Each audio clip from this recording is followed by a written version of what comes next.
With 5 seconds left until New Year, our MC returns from his 100th regression. The dude cannot take doing this all over again, and wonders who will join his team this time. When the New Year countdown ends, everyone looks up at the sky and sees an angel there. Could this be the start of the apocalypse? The angel starts humiliating everyone, and when one guy complains, his head gets turned into ground meat. Everyone freaks out, but our MC stays calm since he has already heard this introduction 99 times. On the first day of every month, everyone will be summoned into a death game, and now that the explanation is over, let us get to the good part. The badass customizes his skin and shows up as the Black Reaper, while we see that everyone else customized their avatars to look prettier, except for the MC's bully, who somehow made his avatar look absolutely ridiculous. The angel appears again, saying that each person got a random item, and once the mission begins, they are all screwed. A goblin appears and the crowd thinks it will be easy, so she summons 1,000 more of them. Looks like it is not so easy now. While the goblins charge forward, our MC steps up and lands a brutal kick on the first monster, then grabs his little knife and immediately sends 2 more goblins to meet their maker. Watching him kill so many that easily, everyone starts thinking the mission is simple, but when the first clueless guy gets stabbed in the gut, the whole crowd starts running in panic. Looking at that bunch of useless people, the MC remembers that he acted the same way in his first run, while the angel watches him slaughtering goblins and finds the young man very interesting. The badass kills so many goblins that the rest start getting scared, and he takes advantage of the stat points he earned and dumps them all into agility. Looking at the frightened goblins, he says that if they will not come to him, he will go to them, and finally completes the mission of defeating 100. The reason he was killing so desperately was to secure the global top 1 spot and get that sweet system reward. After a while of non-stop fighting and heavy losses, the angel says she will help them out by summoning 50,000 more goblins so they can finish the mission. How thoughtful of her. The bloodbath continues until time runs out, and the ones who failed to complete the mission disappear. Then the ranking of the top players is revealed, and as expected, the badass is in first place. He then turns to the angel and makes a request, saying that the top 1 reward is trash. Seeing this piece of crap trying to act important makes the angel tremble with rage, and she cannot even blow his head up, so in a sly tone she says she will give him what he wants. Taking him deep into the woods, her plan is to kill him there, but what she does not expect is that the MC already knows that, and the moment she turns around, he hits her with the hardest punch of her life. She staggered back, shocked and off balance. "A human just hit me!" she shouted. She tried to regain her footing, but he disappeared and reappeared behind her, grabbing her wing and tearing it off. "Now you can't run away," he added. "Quit whining!" and ripped off her other wing too. "Now you can't escape. It hurts, right?" "Bitter," she replied. "Of course it does," he shot back. "If the roles were reversed, you'd be asking me the same things in 5 minutes, laughing like crazy." Confused, she asked, "Are you insane? What are you saying?" He then said, "You were going to kill me with that dagger hidden in your wing, weren't you?" "I knew it," she denied it. "I'm going to kill you, but I don't know what you mean." "I had no plans like that," he replied. "You don't need to lie to me. I can see it on your face, Burial." The angel was shocked. "How does a human know my name?" She asked what he was doing with the weapon. He teased her. "Don't you know?" She got angry and threatened him. "Do you want me to blow your head off?" "With a snap of my fingers,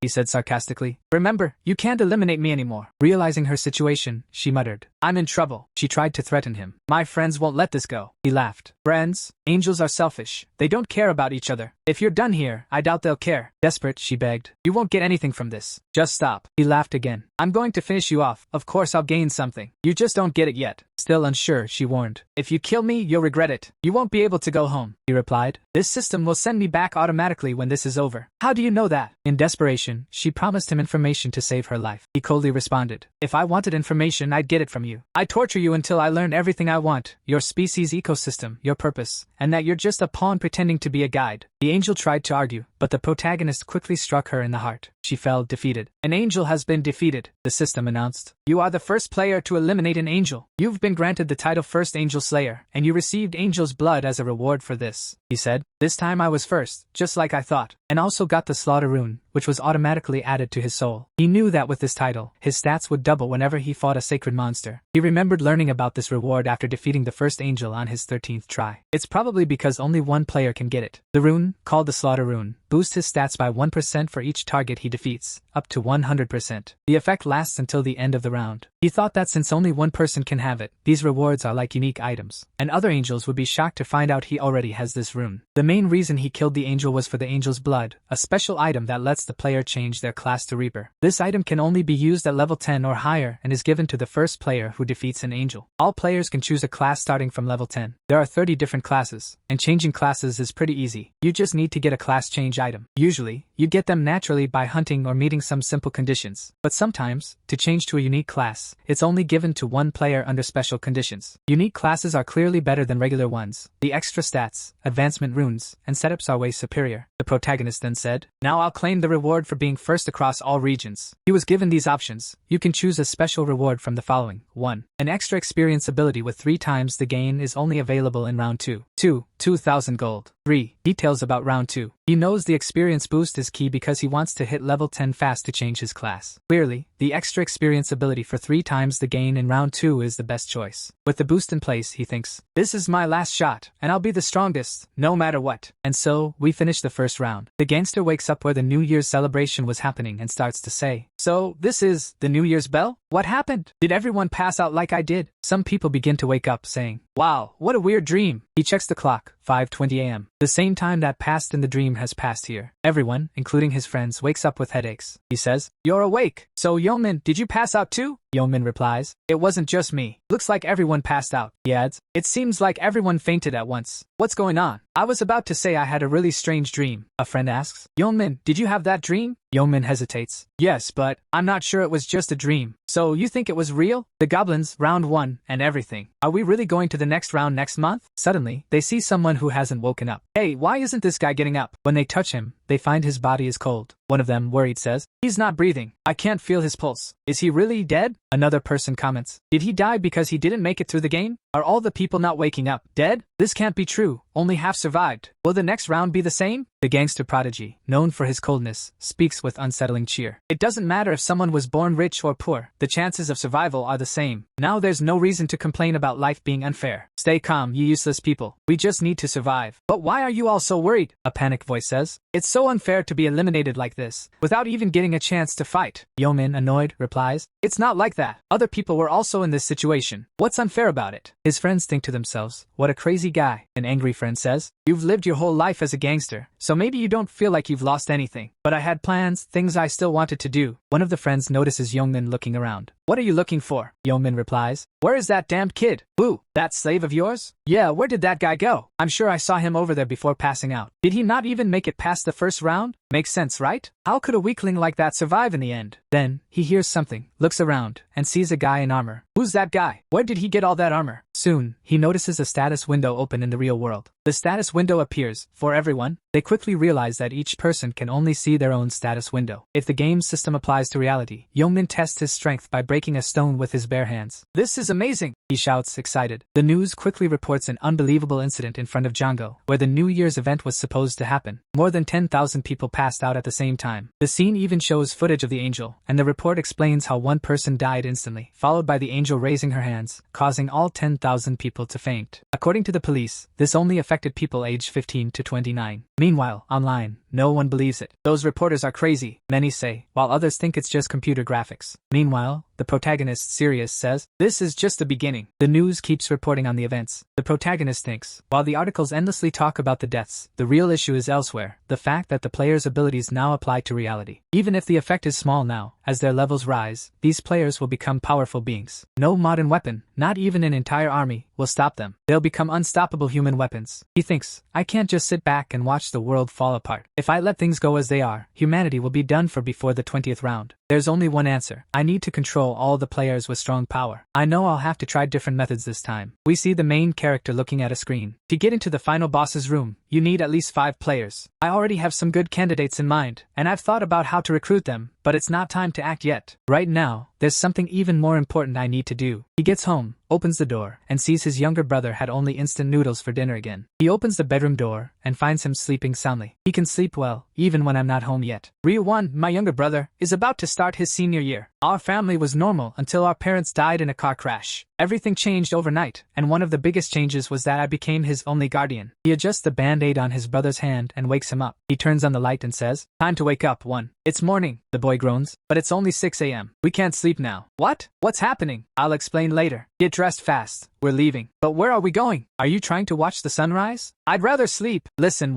now's not the time to relax and sleep. The world is in chaos. But you said we were going to watch the New Year's celebration. What happened? The main character replies, just get ready, and I'll tell you on the way. The two walk through the city. The younger brother looks at him, confused, thinking, why does he look so serious? The main character says, you have no idea what's going on right now, do you? His brother replies, why are you saying that? You're scaring me. Did something happen while I was asleep? Check the top news right now. The younger brother looks at his phone and is shocked. Wow, does this mean an angel took humans to another world? The main character explains, to be exact, only their souls were taken. You mean you too? That's right. I only survived and came back after hunting 100 monsters called goblins. His brother is stunned by this news. Is that true? Are you hurt? Don't worry about me. How can I not worry about you, brother? A flashback shows their parents' funeral. The main character thinks, so this is family. The only one I have left is my brother, who's crying over there. I know I need to be stronger mentally to fill the gap left by mom and dad. But being strong in my mind and defeating 100 monsters are two different things. The younger brother thinks he has a weak side too. The main character says, I know what you're thinking. Where I was, there was a system called status. Just like in games, so physical strength didn't matter to me. Wow, so that exists. The main character continues. And one more thing, when you see me later you won't think I'm weak. His brother, confused, asks, what do you mean? The main character replies, well, if you want to know, just follow me. The younger brother says, man, I don't want to. Just tell me where we're going, or I'm not moving. Please tell me first. The main character sees the band-aid on his hand, looks down, and says, Bang Taijaya. His brother, surprised, asks, what about him? We're going to Bang Taijaya's hideout, the bully in your class. I know he's been picking on you. How do you know about this? You thought I wouldn't find out. The younger brother thinks, I tried so hard to hide it. My brother already has so many problems, and things are tough. I'm sorry, brother. The main character admits, honestly, I didn't know. I only found out a few hours after I came back from my first round. Then, the main character rests while his brother says he's going out. The main character narrates, my brother went somewhere that day. The main character gets a call. Hello, is this Ryu-1's guardian? You need to come to the hospital right away. He rushes there, but that day, his brother became blind. Because his older brother is weak and stupid, he thinks. He says sorry but promises no one will bully him again. The scene changes to a warehouse where a boy is getting beaten up. A blonde guy sneers, are these kids trying to get taken out? Didn't I tell you to bring 200,000 each? The boys are all hurt. What? No reply? Are you ignoring me? He throws another punch. The onlookers comment, wow, Taijaya is really harsh, even to his own guys. Even the oldest students at his school avoid him. No matter what, it's best not to cross this guy. And there's Bang Taijaya. What a joke. I was going to buy a motorcycle today with the money I was supposed to get, but it's all thanks to these useless fools. He walks up to a friend and asks, hey, where can I get some cash? The friend replies, where to get cash? Think quick and find a way to get some. An idea hits him. That guy you always steal from, your slave Taijaya, the tall guy with curly hair. Why not call him? He must have money, Taijaya says. Ryu-1, that jerk. I was already going to call him, so I'll beat him up to celebrate the new year. I'll take everything he has. That'll be fun. But then he thinks, but that guy is almost homeless. What money will he have for me, even if I beat him up? His place is a total mess. It's a dump. One of his friends says, seriously, man? He replies, yeah, that loser has no relatives. He only lives with his brother. Then his friend sees the worried look on his face and asks, what's up, Taijaya? Taijaya looks at Ryu-1's brother and asks, what's that? Then, the protagonist and his brother arrive. Taijaya sees them and says, well, speak of the devil. No, not the devil, but a real pain. Ryu-1, you son of a... Ryu-1 quickly says sorry, holding his brother back. Taijaya asks, who's this guy? Just looking at his face annoys me. Then he sees someone standing next to them. And who's this girl with you? Did you bring another slave because you couldn't be alone? Ryu-1, nervous and scared, can't answer. So the protagonist steps in. I'm Ryu-1's older brother. Taijaya laughs. Older brother? Look at this fool. Didn't I tell you to keep quiet? And now you've gone and told this loser? You're in big trouble today, and your brother's coming with you. He signals to his lackeys. Go get them. The guys move forward. Man, the world's really gone nuts. This punk thinks he can take on Taijaya. They tease Ryu-1. Tell us, is your brother good at fighting? One of them steps up to the protagonist, who's shorter than expected, and mocks. So, girly, are you really gonna fight? And he immediately gets punched in the face and falls hard. The guy behind him yells, what just happened? Another adds, did that jerk dodge? And he gets punched in the mouth, flying back too. Man, this guy's got guts. Another charges in, but the protagonist dodges and lands more punches. Everyone ends up on the ground, shaking, not knowing what to do. Taijaya stands there, angry. Useless fools. So you've learned a bit of boxing, huh? You think you can take me on with that? He sneers. Ryu-1's brother, you must think you're special just because you've learned some boxing, huh? But haven't you learned that strength is everything? The protagonist calmly replies. Haven't you been following the news? Taijaya snaps back. What news? You idiot. The protagonist dodges another punch, then another, and another, as Taijaya gets more dizzy. What's happening? Why can't I hit him? The protagonist jokes. If you'd read the news, you wouldn't have dared to mess with a player like me, and lands a punch on Taijaya's cheek, dislocating his jaw. Taijaya stumbles back, his face twisted in pain. Where did that smug jerk go? The protagonist lands another punch from the other side for balance. Man, you don't stand a chance against me. Taijaya lowers his hand from his nose, and a tooth falls out. I'll destroy you. Just die already. Taijaya charges again, but the protagonist dodges, grabs his wrist, and lands 2 hits to his head. Taijaya, dazed, stumbles. Damn it! Why is this guy only hitting me in the face? If I could just land 1 hit on him, just 1. He charges again, but the protagonist dodges, lands a punch on his mouth, and sends him flying. The protagonist calmly says, Bang Taijaya, does that hurt? Thinking, even after all my resets, I'll never forget that day, and I'll make sure it never happens again. He walks toward Taijaya, who panics and begs him not to come closer. The protagonist grabs Taijaya's hand, catching him off guard. This is why you shouldn't have messed with my little brother. The protagonist snaps all 5 of Taijaya's fingers at once. And now, let's move on to the other hand. He grabs the other hand. The guy yells, No, no! But he goes down too. Taijaya's lackeys are already running away in fear. Even his brother can't stand to watch, feeling helpless from a distance. The protagonist says, If you mess with him again, Taijaya, you know what'll happen, right? Taijaya replies, I know, I won't touch him again. The protagonist says, That's right, but I need to make sure of it here, since your heart might change. The guy is desperate, and then it's just breaking, left and right. The scene shifts to them walking back. His brother, a bit shaken, asks, Brother, how did you do that? Did you learn martial arts or something? The protagonist answers, Didn't I tell you not to worry? Didn't I? Players can use their skills in real life. What do you mean? Like this. He pulls out the dagger he got from the other world. His brother, surprised, exclaims, A knife out of nowhere? So you can summon your weapons like that? Exactly. And when I was moving quickly, that was because of something similar. I dodged all their punches. The protagonist adds, That's right. My dexterity is now 11. Your dexterity stat? That's from the game, right? A normal human has 3 points, and a pro athlete has 10. So what happens if your level goes up even more? The protagonist replies, How would I know? I haven't reached that point yet. Of course, this is a lie. He can't tell him he's a time traveler just yet. The first time he revealed everything, during his 21st reset, his brother was kidnapped by another player. Even though he got revenge, he doesn't want his brother to go through that again. He knows he must be ready to protect him in future player battles. For now, he says, Want to grab breakfast at a convenience store? You're hungry, right? Yeah. They arrive. His brother asks, Brother, where are you going? The noodles are over here. He replies, I know. Wait a moment. He swipes his card, thinking, This is everything I've saved up so far, 133,001. You withdrew all that money? I need it for something. He looks at the shelf and says, What do you want to pick out today? His brother hesitates. Brother, everything here is so expensive, over 5,001. The protagonist responds, It's fine. Eat whatever you want. Are you really going to fill up on instant noodles for New Year's? That's true. But will we have enough if we keep doing this? Don't worry. Pick whatever you want. Okay, then I'll choose this spicy pork belly. I've been wanting to eat this. The protagonist adds, Soon, we'll go to a restaurant and have steak, alright? Like really expensive meat. His brother protests. What are you talking about? This is already more than enough for me. The protagonist looks at his brother and thinks, Just wait a few days. I'll get you so much food you'll get sick of it. The younger brother eats happily, while the protagonist smiles, pleased. He stands up, and his brother asks, Thanks, but where are you going? Wait here a moment. The protagonist heads to the counter. Brother, you took out all that money for this? He buys a bunch of lottery tickets. Finally, someone doing the bare minimum after going back in time, huh? We're going to win the lottery. His brother protests. You're spending it all on lottery tickets? Yes. But how many are there? 20? What? You spent 100,001 on lottery tickets? What if we don't win anything? The protagonist reassures him. Relax and just watch. What are you doing, brother? Are you choosing the same numbers? Why are you asking? These are the winning numbers. The next chapter begins with the lottery announcement. Let's start today's draw. His brother, nervous, mutters, Man, we're doomed. We just wasted 100,001. We should have bought food with that money instead. The protagonist says, Brother, stop biting your nails. Alright, here we go. The first lucky number is 3, the second number is 18, then 9, 38, and the final number is... They're all here. His brother looks at the screen, then at the tickets. Hold on, this is crazy. We won big. Bro, pinch my cheeks. The protagonist says, Pinch yourself. This is a dream, right? Do you want it to be a dream? No way, never. Then he says, Don't worry, it's not a dream. But isn't all this just a dream? I'm telling you, it's real. We actually came in first. His brother is super excited, celebrating. He says, Sure, the neighbors can't find out. then adds, "Why are you so hyped about it?" Of course. Aren't you excited? I am, but I'm just thinking. I felt the same way the first time. I even yelled with joy. He remembers how thrilled he was back then. But after doing this many times, it feels like a yearly thing he has to go through. He knows he needs to quickly gather wealth after each reset because 900 million have already been cut. The economy will soon go downhill, and trading between players will get busier, all done with money. His brother, looking shocked, says, "I can't believe all those 100 tickets won. How much are we getting?" The protagonist replies, "I have no clue," even though he knows. It's enough to change everything, a huge lottery win. At the lottery office, the protagonist says, "I've claimed this first place prize so many times I don't even get nervous anymore." He walks up to the clerk. "Hi, I'm here to claim my first place lottery prize." "Oh, congratulations, sir." As the clerk processes his claim, he asks, "You look like a student. Where did you get your tickets?" He replies, US 24 at the Yonhui branch. The clerk, surprised, says, "What? Wait a second. US 24 in Yonhui?" He remembers hearing something earlier. "Did you hear? Apparently, 115 tickets won this time." 115? That many? Yeah, wild, right? But the craziest part is that 100 of them came from one place. Don't tell me one person bought them all. Man, no matter what, when this person shows up, call the president right away. They'll be a very important guest. The protagonist sees the clerk is distracted and interrupts. "Excuse me." The clerk apologizes. "Could you wait here for a moment?" The protagonist agrees. A little later, the president arrives. "Thanks for waiting. I'm the president of the Yonhui Bank." The protagonist introduces himself, and the president says, "You're the one who won first place. Congrats." The protagonist replies, "Thanks. Why don't we go somewhere quieter? Please follow me." The protagonist is taken to the ticket verification room. A secretary sees them and wonders, "Who's that guy with the president? Could he be his son?" The president introduces him. "He's a VIP guest here to claim his prize. Make sure he's comfortable." The secretary thinks, VIP? Could he be the one who won with 100 tickets? The president says, "You can go ahead now." The protagonist thanks him, and the secretary gathers herself. Stay calm. She greets him. "Would you like something to drink? We have a lot of options." The protagonist politely says no. Then she gets to the point. "Did you bring the tickets, sir?" The protagonist hands over 20 tickets, each with 5 entries. She checks them and thinks, "I can't believe he really bought them all with the same number. Can he see the future?" A little later, after checking all 100 tickets, she confirms. "All 100 tickets are first place winners." The protagonist asks, "So how much will I get?" She replies, "Sir, your total rewards are about 22 billion won. After taxes, it'll be around 15 billion. The protagonist says, "Well, that happened fast. After claiming my prize, the first thing I did was find us a new place. Then I opened an investment account. Bitcoin is expected to rise by 500% next month, so I put all the money there." Later, he talks to his brother. "What do you think of our new house? Do you like it?" His brother, smiling, says, "Of course. This house is amazing. I've never seen a place this big. It must be super expensive." The protagonist responds, "This was the best place available for a quick move." His brother asks, "But why rent instead of buy? We have so much money. Wouldn't it have been better to just buy it?" The protagonist explains, "Well, I don't have any money left except for the 1 billion I took out to pay the rent. The rest is all in Bitcoin." His brother is shocked, and the protagonist continues, "I know what you're going to say, but I didn't do this without thinking, okay? Plus, I can still win big in the lottery since I've seen 4 sets of winning numbers in my dreams." His surprised brother just stares at him. "Wow, I never thought my brother would be one of those people who dreams about numbers." Then he asks, "But are you sure those numbers are right? And don't forget them, okay?" He replies, "Chill, I won't forget. It's obvious, right? How could I forget after seeing them so many times?" He tells his brother, "Anyway, get ready so we can go eat." His brother asks, "Where are we going?" "I didn't tell you. We're moving today." Earlier, during their chat, he had only shown pictures on his phone, so his brother didn't know they were moving right then. The scene changes to the gangster, who is punching a wall and grinning with excitement. "Damn, I knew putting all my points into strength was smart. Plus, I have a rune that doubles my strength. I got so lucky. I bet even Mike Tyson would be jealous of this punch. Well, this punch is good for testing. Why not try a real fight now?" Then, he starts banging on the protagonist's door. "Ryu-min, I don't think this guy is dead, but he's not answering me. Arrogant jerk. Did you think I'd let you off after glaring at me like that? I'm going to take you down." He pounds on the door. "Even though we're both players, a loser is always a loser, and now I need to teach you a lesson. It's clear this guy is hiding in the house, so why isn't he coming out? Fine, if that's how it's going to be." He leans against the door, thinking, "If I hear him breathing, I'll smash this place down." Then a voice says, "Student, what are you doing in front of someone else's door?" He replies, "Why do you care? Are you the owner or something?" The man says, "I am the owner." The gangster looks confused. "What are you doing? Are you here to meet a friend?" "My friend? That's right, I'm here for my friend. Can you open the door for me? I lost contact with him. If you could just open it." The man says, "Oh my, it seems your friend left you." "What? It's an empty room?" "The student who lived here moved out." "When did that happen?" "He moved out today, but I don't know where to." That jerk ran off without saying anything. The scene shifts to an apartment building. The younger brother exclaims, "Wow, this is so tall. There's even a revolving door and card access to the rooms." A staff member approaches the protagonist protagonist saying, "Your identity has been confirmed." The younger brother exclaims, "Oh my god. There's even security here. Brother, this place is awesome. Let's go." Right. They reach the apartment, and the younger brother marvels. "Wow man, how big is this place?" "About 330 square meters." "Whoa dude, 330 is way too big for an apartment." 330? Isn't that a bit too much space for just the two of us? The protagonist responds, "We've got plenty of money. It had to be this size, right?" His brother asks, "How much was the lease for this place?" 500 million won up front and 22 million per month. Now this is crazy. The younger brother is stunned. Wait a second, 22 million for rent? Not long ago, I was worried about buying food that cost 5,000 won. He protests, "Brother, I think this place is too expensive. Wouldn't it be better to get a cheaper place?" The protagonist doesn't care, looking around. "No, we need to spend at least this much. The more expensive, the better the security." He thinks to himself, on the first day of the month, players fall asleep until they return from the game. This is the most vulnerable time for everyone, for natural disasters, earthquakes, fires, and assassins hired by other players. So when it's time to enter the other world, players need to be in the safest place possible. It doesn't matter how great you are in the other world if you get eliminated here in real life. The protagonist asks, "Do you like the apartment?" The brother answers, "Of course I do. There's no need to ask." "Good. I'm glad you like it." The younger brother, feeling guilty, mutters, "I'm sorry, brother." The protagonist asks, "Why? Are you worried about this other world stuff? Do you think I'll have to fight again next month?" "But I'm just here, enjoying everything without any issues. I didn't notice things. Sorry." The main character slaps him. "Why are you so down? Do you think I won't come back for the next round?" "It's not that. Stop worrying about that and let's go eat. I heard there's a great Korean place on the second floor." The main character checks his phone. "Looks like he noticed I moved. I'll just ignore him for now. It's not like I'll run into him again in real life. Well, maybe in the other world." The next day, the main character wakes up. He sees his brother leaving and asks, "Where are you going?" The brother replies, "You're up. I ordered some rice cakes, and I'm going to pick them up." The main character thinks, "Rice cakes? I don't remember this happening in any other reset." Of course, things don't always happen the same way, but it's the first time he's getting rice cakes. He asks, "Why did you get them?" The brother replies, "I'm giving them to our neighbors since we just moved." "Isn't that a good way to make a good impression?" The main character says, "Not a bad idea to be a good neighbor." The brother agrees. "Well, I'm off to get them. You can rest if you want." The main character says no, gets ready, and goes with him. They ring the doorbell. "Who's there?" "Hi, we just moved in and wanted to say hello." A woman answers the door. "Oh, you two look alike. Are you brothers?" "Yes, we brought some rice cakes for you. They're best when warm." She takes them, thanks them, and they head to the next house. They deliver the rice cakes, receive thanks, and move to the next house, where a child answers, and they give rice cakes again. The brother says, "Alright, there's only one more place left." The main character replies, "Let's finish this quickly and head home to rest." At the last place, the brother comments, "This is the penthouse, you know. They use both the 44th and 45th floors." The brother marvels, "Wow, that means they're super rich." The main character says, "I don't know the details, but it's either a very wealthy family or a celebrity." The brother rings the bell, but no one answers. He rings again, starting to worry. "I don't think they're home." Then the door opens, and he immediately recognizes her. It's the actress Seo Erin, with a bodyguard behind her. The brother blurts out, "Wow, she's beautiful, just like an angel." The bodyguard steps forward and asks, "Who are you, fans?" The main character, arms crossed, replies, "We're your neighbors from downstairs." "Neighbors from downstairs?" The brother steps forward to offer the rice cake and says, "Want some?" The bodyguard responds, "I'm fine. Besides, she doesn't eat this kind of thing." He moves aside and opens the elevator. The bodyguard tells her to go in, and she complies, glancing at the two of them. The main character thinks, "I don't know who this person is, but that was rude. Best to ignore that jerk." The brother says, "I'm fine. But did you see her?" "Wow." The main character, "Sivu?" The brother, "What do you mean, who? You saw her too. That was Seo Erin." "Seo Erin? Seo Erin? Who's that?" The scene shifts to Seo Erin, reflecting on how several actors have been eliminated. She's worried about how the world keeps going. She receives a text message. "Erin, did you see the news? Seo Jin passed away. Are you coming to the company tomorrow?" She reflects, to think that someone more successful than me was eliminated in the first round. If I hadn't gotten a good rune, I'd probably be in those headlines too. She realizes how far she's come and thinks about how she's managed to stay where she is. Would I have become this famous without the company's support? Even this penthouse is funded by them. The bodyguard asks, "What are you thinking about, Erin?" She replies, "Nothing." He sits and says, "You can be honest with me. Didn't I tell you that before?" She says, "I was just thinking about how the world ended up like this. And will I survive the next round? Is that what's on your mind?" He reassures her, "Don't worry about the next round. Why would you worry with me by your side? You just need to trust me and relax." She thinks, of course, who else would I trust? She thought to herself, when the company assigned this guy as my manager and bodyguard, I was skeptical, thinking they just wanted someone to keep an eye on me. But if it weren't for him, remembering how he helped her get rid of the goblins, she realized she would have been out in the first round without him. He told her, "I'll protect you no matter what, so don't give up." She said, "Thanks a lot, But what about those 2 rice cakes they brought? They look tasty, the bodyguard replied. You'll gain weight if you eat those, she shot back. Wow, but they came all this way to greet us. They must be upset, he said. Forget it. They just came to say hi. It's nothing special. They probably want something from you. If you give them a chance, they'll keep bothering you, she thought. They didn't seem like that kind of people. Then she added, now that I think about it, that neighbor of ours looked older than 15. So he took out 100 goblins and survived, the bodyguard said. I think so, she said. Wow, it's amazing to see him go through all that and act like it's no big deal, the bodyguard asked. Do you really think taking out 100 of those things was hard? Only a fool would fail. She knew she had only done well because her skills fit that world. Even then, she wasn't as good as that person, Black Scythe. He almost made me feel sorry for the goblins. He probably has a real job. I wonder what he does. I'm sure I could survive the second round if I teamed up with someone that skilled. This time, I only got lucky. Will I really make it out alive next time? The next day, Tuesday, January 31st, at 11 a.m., the protagonist got home, and his brother greeted him. You won again? Apparently, the protagonist had won the lottery again, this time, a casual 15 billion one. His brother exclaimed. Didn't the bank say anything? This is your 4th win. The bank president, already curious, said. You're back, my lucky client. What's your secret? The protagonist replied. I told you last time. I got a divine message in my dreams, the president said. Wow, I wish I could have those dreams, his brother asked. So, are you putting all that into Bitcoin again? He confirmed. Yes. It's already up to 150 billion, his brother warned. Shouldn't you start taking some out? I'm worried it'll crash, the protagonist replied. Not yet. Now let's eat. They ate and walked around the city. At 11:55 p.m., lying next to his brother, the protagonist said, Brother, you have to stay alive and come back. His brother looked at him and replied, Relax. You saw me handle Taijaya, right? He nodded. The protagonist placed a hand on his brother's head and said, Don't worry, just go to sleep. When you wake up, I'll already be back. Now I'm off. He was sent to the second survival round. The angel appeared in the sky and announced, Humans, I will guide you from now on. If you subscribe to this channel and turn on notifications, tomorrow you'll dream of the winning lottery numbers. The usual crowd murmured, We're back again. I'm here once more. This place looks different from the first round. Who's that guy? Everyone stared at the protagonist, who looked stylish as ever. He thought, judging by how they're keeping their distance, most people seem to recognize me. Everyone's here. When will it start? A new angel appeared and said, You're all here, but I'm a different angel from the last one. Why do you think that is? What happened to the other one? Confused, people asked. Where's the other one? She replied. The angel who managed the last round had an accident and won't show up. But don't worry, humans. From now on, I will guide you. Since everyone's here, I'll now announce the goal of this round. The mission window appeared for everyone. Round 2, main mission. Select a regional representative within 3 hours. People questioned. What does it mean to select a regional representative? I thought they'd ask us to kill some monsters. One of them pointed out. Wait, check the survival numbers. Can everyone survive this round? The angel commented. Since everyone seems confused, I'll explain. As you can see, completing this round has nothing to do with fighting. It will end once you select a regional representative. When someone becomes a representative, they'll gain the power to command others and make humans do whatever they want. If the representative gives an order, the others will either crawl or be eliminated by them. Don't you think that's huge power? In 3 hours, everyone will get a ticket to vote. With this ticket, you just need to choose someone to become the representative. One guy looked around and asked, That's it? Nothing more? That's right. By just voting, you'll finish the mission and can go home. Think of it as a break between rounds. Everyone is pumped. Man, I don't even have to fight. I'll make it. This is way easier than the last round. Then she adds, well, now you just need to figure out who will be the representative in the next 3 hours. Time until voting 3 hours. People are thrilled. Man, I'm not getting eliminated. This is awesome. The crazy gangster, though, is frustrated. What a mess. I was ready to fight, and now it's all pointless. Someone walks up to him. Yangmin, chill out, man. What's the issue? We'll be fine just by voting. But the maniac keeps complaining. I put all my points into strength and can't even show what I can do. This is so annoying. The protagonist thinks, well, since he focused on strength, he probably got the strength rune again. Everything, including Yongnin's rune and this whole situation, is just like I remember. They'll spend the next 3 hours arguing about who to vote for. But being the representative isn't the main thing. The main mission means there's also a side mission. The hidden mission for round 2 is to get a class. To do that, I need to hit level 10 fast. He sees a hidden goblin in the forest and says, come on. The creature charges at him, but with one quick move to the neck, it's over. Current kills, 1/100. With a 3x buff, he gains 9 experience points, and all his stats go up thanks to the rune from killing the angel. Going deeper into the forest to hunt is the right choice. Goblins travel in packs, so where there's one, there are more. The goblins stare at him, ready to attack. But if I were you, I wouldn't. You'll all get wrecked. However, since they're meant to be defeated, one takes a hit to the chest, another is sliced down, and soon he's at 50 kills. One more level to go. Oh, only 30 minutes have passed? He checks his status window. Black Scythe, level 9. At level 10, I can change classes. If I had a strength rune, it would be better to boost my strength, but it's hard to survive if you only focus on strength. No matter how strong you are, you're done if you take a fatal hit. Players have 4 stats: strength, intelligence, dexterity, and luck. Strength boosts physical power, health, and defense. Intelligence raises magic power, mental strength, and thinking speed. Dexterity improves attack speed, movement speed, and dodging chances. Luck increases the chance of critical hits and finding rare items, plus it raises the amount of gold earned. This is a game where you can't just dump everything into one stat, especially for the Reaper class, which does both physical and magical damage. I need to balance all stats equally, but for now, I'll focus on dexterity. As he moves toward more goblins, he hears footsteps behind him. Wait, someone's following me? I didn't notice because I was hunting, but I'm sure someone's here. The weird thing is, no one has ever tracked me in any of my resets. He pulls out his knife and says, I don't know who you are, but show yourself now. If you don't say what you want, you'd better start praying. And then, who shows up? Our first waifu. Hello, it's me. The protagonist recognizes her. This person? The actress Seo Rin? Why is Seo Rin following me? She apologizes. Sorry for following you. Her bodyguard steps forward. Sorry too. We didn't mean any harm, so please don't be mad at us. The protagonist notices the man's nickname, Ansang Chio. Wait a second. Isn't this guy the right-hand man of Ma Jianrock? He thinks, I'll need to think of another name for him. That one's too long. Ma Jianrock is the eldest son of one of the biggest companies in the country and a player called Heavenly Demon. He's also one of my targets. Getting the Heavenly Demon on my team will make my growth a lot easier. What I really need is the healer who will team up with him. I didn't expect to meet his right-hand man so soon. But why is Ansang Chio with Seo Rin? Wait a second, was he the guy outside her apartment? Now that I think about it, I remember something about the celestial demon sponsoring a celebrity for their business. But what matters now is, when did you start following me? He thinks, damn, I don't like this. The future is changing again. Seo Rin says, we started following you from the start. I saw you go into the forest and decided to join. Sorry if that bothered you. The protagonist asks, why did you follow me? It's not for a bad reason. I just wanted to make you a proposal. A proposal? Yes, you came in first in the first round, so I thought we could work together. The protagonist asks, work together? Cooperation means both sides gain something. She replies, that's right. He quickly responds, but I don't need you, do I? I'm fine fighting alone. Don't waste my time and just go. Wow, the protagonist is being blunt. She tries again. Let me stay with you. And he says, no. I'm too much of a man to team up with a woman. I don't want to form a team with you. Then he turns and walks away. The guy feels annoyed, thinking, who does this jerk think he is? How big is his ego? She falls to the ground, and he shouts, Miss Rin. She replies, he's not rank 1 for nothing. The pressure was intense. The guy says, pressure? Of course, you'd be nervous with him holding a knife at you. She responds, I just wanted to team up with rank 1, but it seems that didn't work out. He says, what did I tell you? People like him are too proud to team up. I know, but it's still disappointing. Well, don't be. We're wasting time following someone like him anyway. She says, wow, I didn't know there were monsters like this in the forest. Should we use this extra time to hunt? Not a bad idea. Alright, let's go, Mr. Bodyguard. Seriously, call him by his name, girl. Even in a virtual world, show some respect for his job. Meanwhile, a goblin looks around, confused. Where is he? The protagonist suddenly appears and attacks. He thinks, you're talking about teaming up while I'm this busy? I don't even have time to think about that. It's almost time to level up. You eliminated the hobgoblin. 60 eliminations. Then a pack of wolves shows up, wild dogs. Okay, 5 at once? Looks like I'm lucky. The beasts charge at him, but the protagonist looks at them and quickly takes them all down. They drop to the ground dead. 65 eliminations. You've leveled up and reached level 10. It's time. You've met the conditions for advancement and can now access the shop. Finally, my advancement. Round 2 side mission. Advance before the voting period. Completing it rewards you with a 50% discount coupon for a daily shop item. Most people seeing this side mission for the first time get confused. A mission item? Where do I get that? How does it work? What are classes? It's clear that getting a class is a big deal. But the problem is that no one knows how to get class change items yet, as they're only obtained after meeting certain special conditions. For example, warriors need to raise their strength to at least 10 and eliminate 30 monsters at once. A berserker must keep hunting while bleeding. An assassin needs to stab multiple monsters in the back. In other words, players must do actions related to the class to unlock advancement. At first, I kept hunting monsters repeatedly, hiding and running through the forest. That's how I got the hunter class. But after learning about the Reaper class, I decided to stick with it. Now I've got the item. Use. You used a class advancement item. Your class cannot be changed. Choose wisely. Do you want to switch to the Reaper class? I don't even need to think about it. Yes, you've switched to the Reaper class. As a reward, you've received the Reaper rune. And there it is. When used during the day, the weapon's attack is doubled. At night, attack speed increases by 50%, and the chance of an enemy spotting you is greatly reduced. The rune has been automatically registered to the player's soul. As an advancement reward, you've received the Reaper's Scythe. As a reward for completing the secondary mission, you've received a 50% discount ticket. Your rank has increased from beginner to apprentice, the protagonist says. Alright, my rank has gone up too. Here, Players are divided into 6 ranks: Grandmaster at level 99, Master at level 60, Expert at level 40, Regular at level 20, Apprentice at level 10, and Beginner at level 1. Just like in a game, you get more abilities each time your rank goes up. He receives the Reaper's ability, Death Insignia. Effect: creates a mark that only the target and the caster can see. The target's remaining health is shown, and they take double damage. This ability can only be used on one target at a time. The protagonist mentions that with a rank upgrade, you can use better items. He equips the Reaper's Scythe, which looks simple now but has great potential. The system announces that he is the first player to change classes and rewards him with a random gold pouch. The protagonist notes that being the first to level up has its benefits. The system informs him that he has gained the neutral ability, Track. This lets him find a target he chooses. To track someone, he needs to know their face and name. The ability is worth 20,000. The protagonist wonders if he should test it since it's worth 20,000. He uses it to track Hwang Yongmin. The system confirms. Face and name recognized. Tracking target's location. Yongmin is 190 meters away. Follow the arrow to find him. The protagonist thinks that Yongmin is in the forest now, unlike last time when he was 2 kilometers away. He considers checking it out. The scene shifts to Seo Erin and her bodyguard running away. She falls down and says she can't run anymore because her leg is hurt. The bodyguard insists they need to keep moving or they'll be caught. He tells her to get up, even if it hurts. She struggles and says the arrow wound is burning. He reassures her that even if she's hurt here, her real body is fine. She just needs to survive, and everything will be okay when she gets back home. She agrees to try to hold on. Suddenly, a voice interrupts them, asking where they think they're going. They see Yongmin standing there. He comments that he didn't hurt her enough last time. The bodyguard complains that they got caught because of her. He thought Yongmin would be more loyal. He prepares to fight, knowing he has no choice. Yongmin mocks him, asking if he really wants to fight them. The bodyguard questions why Yongmin is doing this. Yongmin replies that they haven't done anything. The bodyguard asks why they are attacking them. Yongmin smirks and says they want one thing. The bodyguard asks what it is. Yongmin says they want Seo Erin and don't care about him. Yongmin's crew talks among themselves, wondering if it's really Seo Erin. They question if she could be an impersonator. Yongmin offers a deal. If they leave Seo Erin, he'll let them go. The bodyguard groans, saying he should have known Seo Erin was the target. If he had known, he would have left her behind. He doesn't want to be eliminated because of her. He thinks about how not protecting her would disappoint director Ma Jianrock, the heavenly demon. Yongmin taunts him, asking if he's made up his mind and if he wants to fight. The bodyguard points out that what Yongmin is doing is a crime. Yongmin laughs, saying there are no laws here and questions who he would tell. The bodyguard thinks that Yongmin is annoying but has a point. He realizes he has to fight with his injured body. Then he sees someone nearby and says,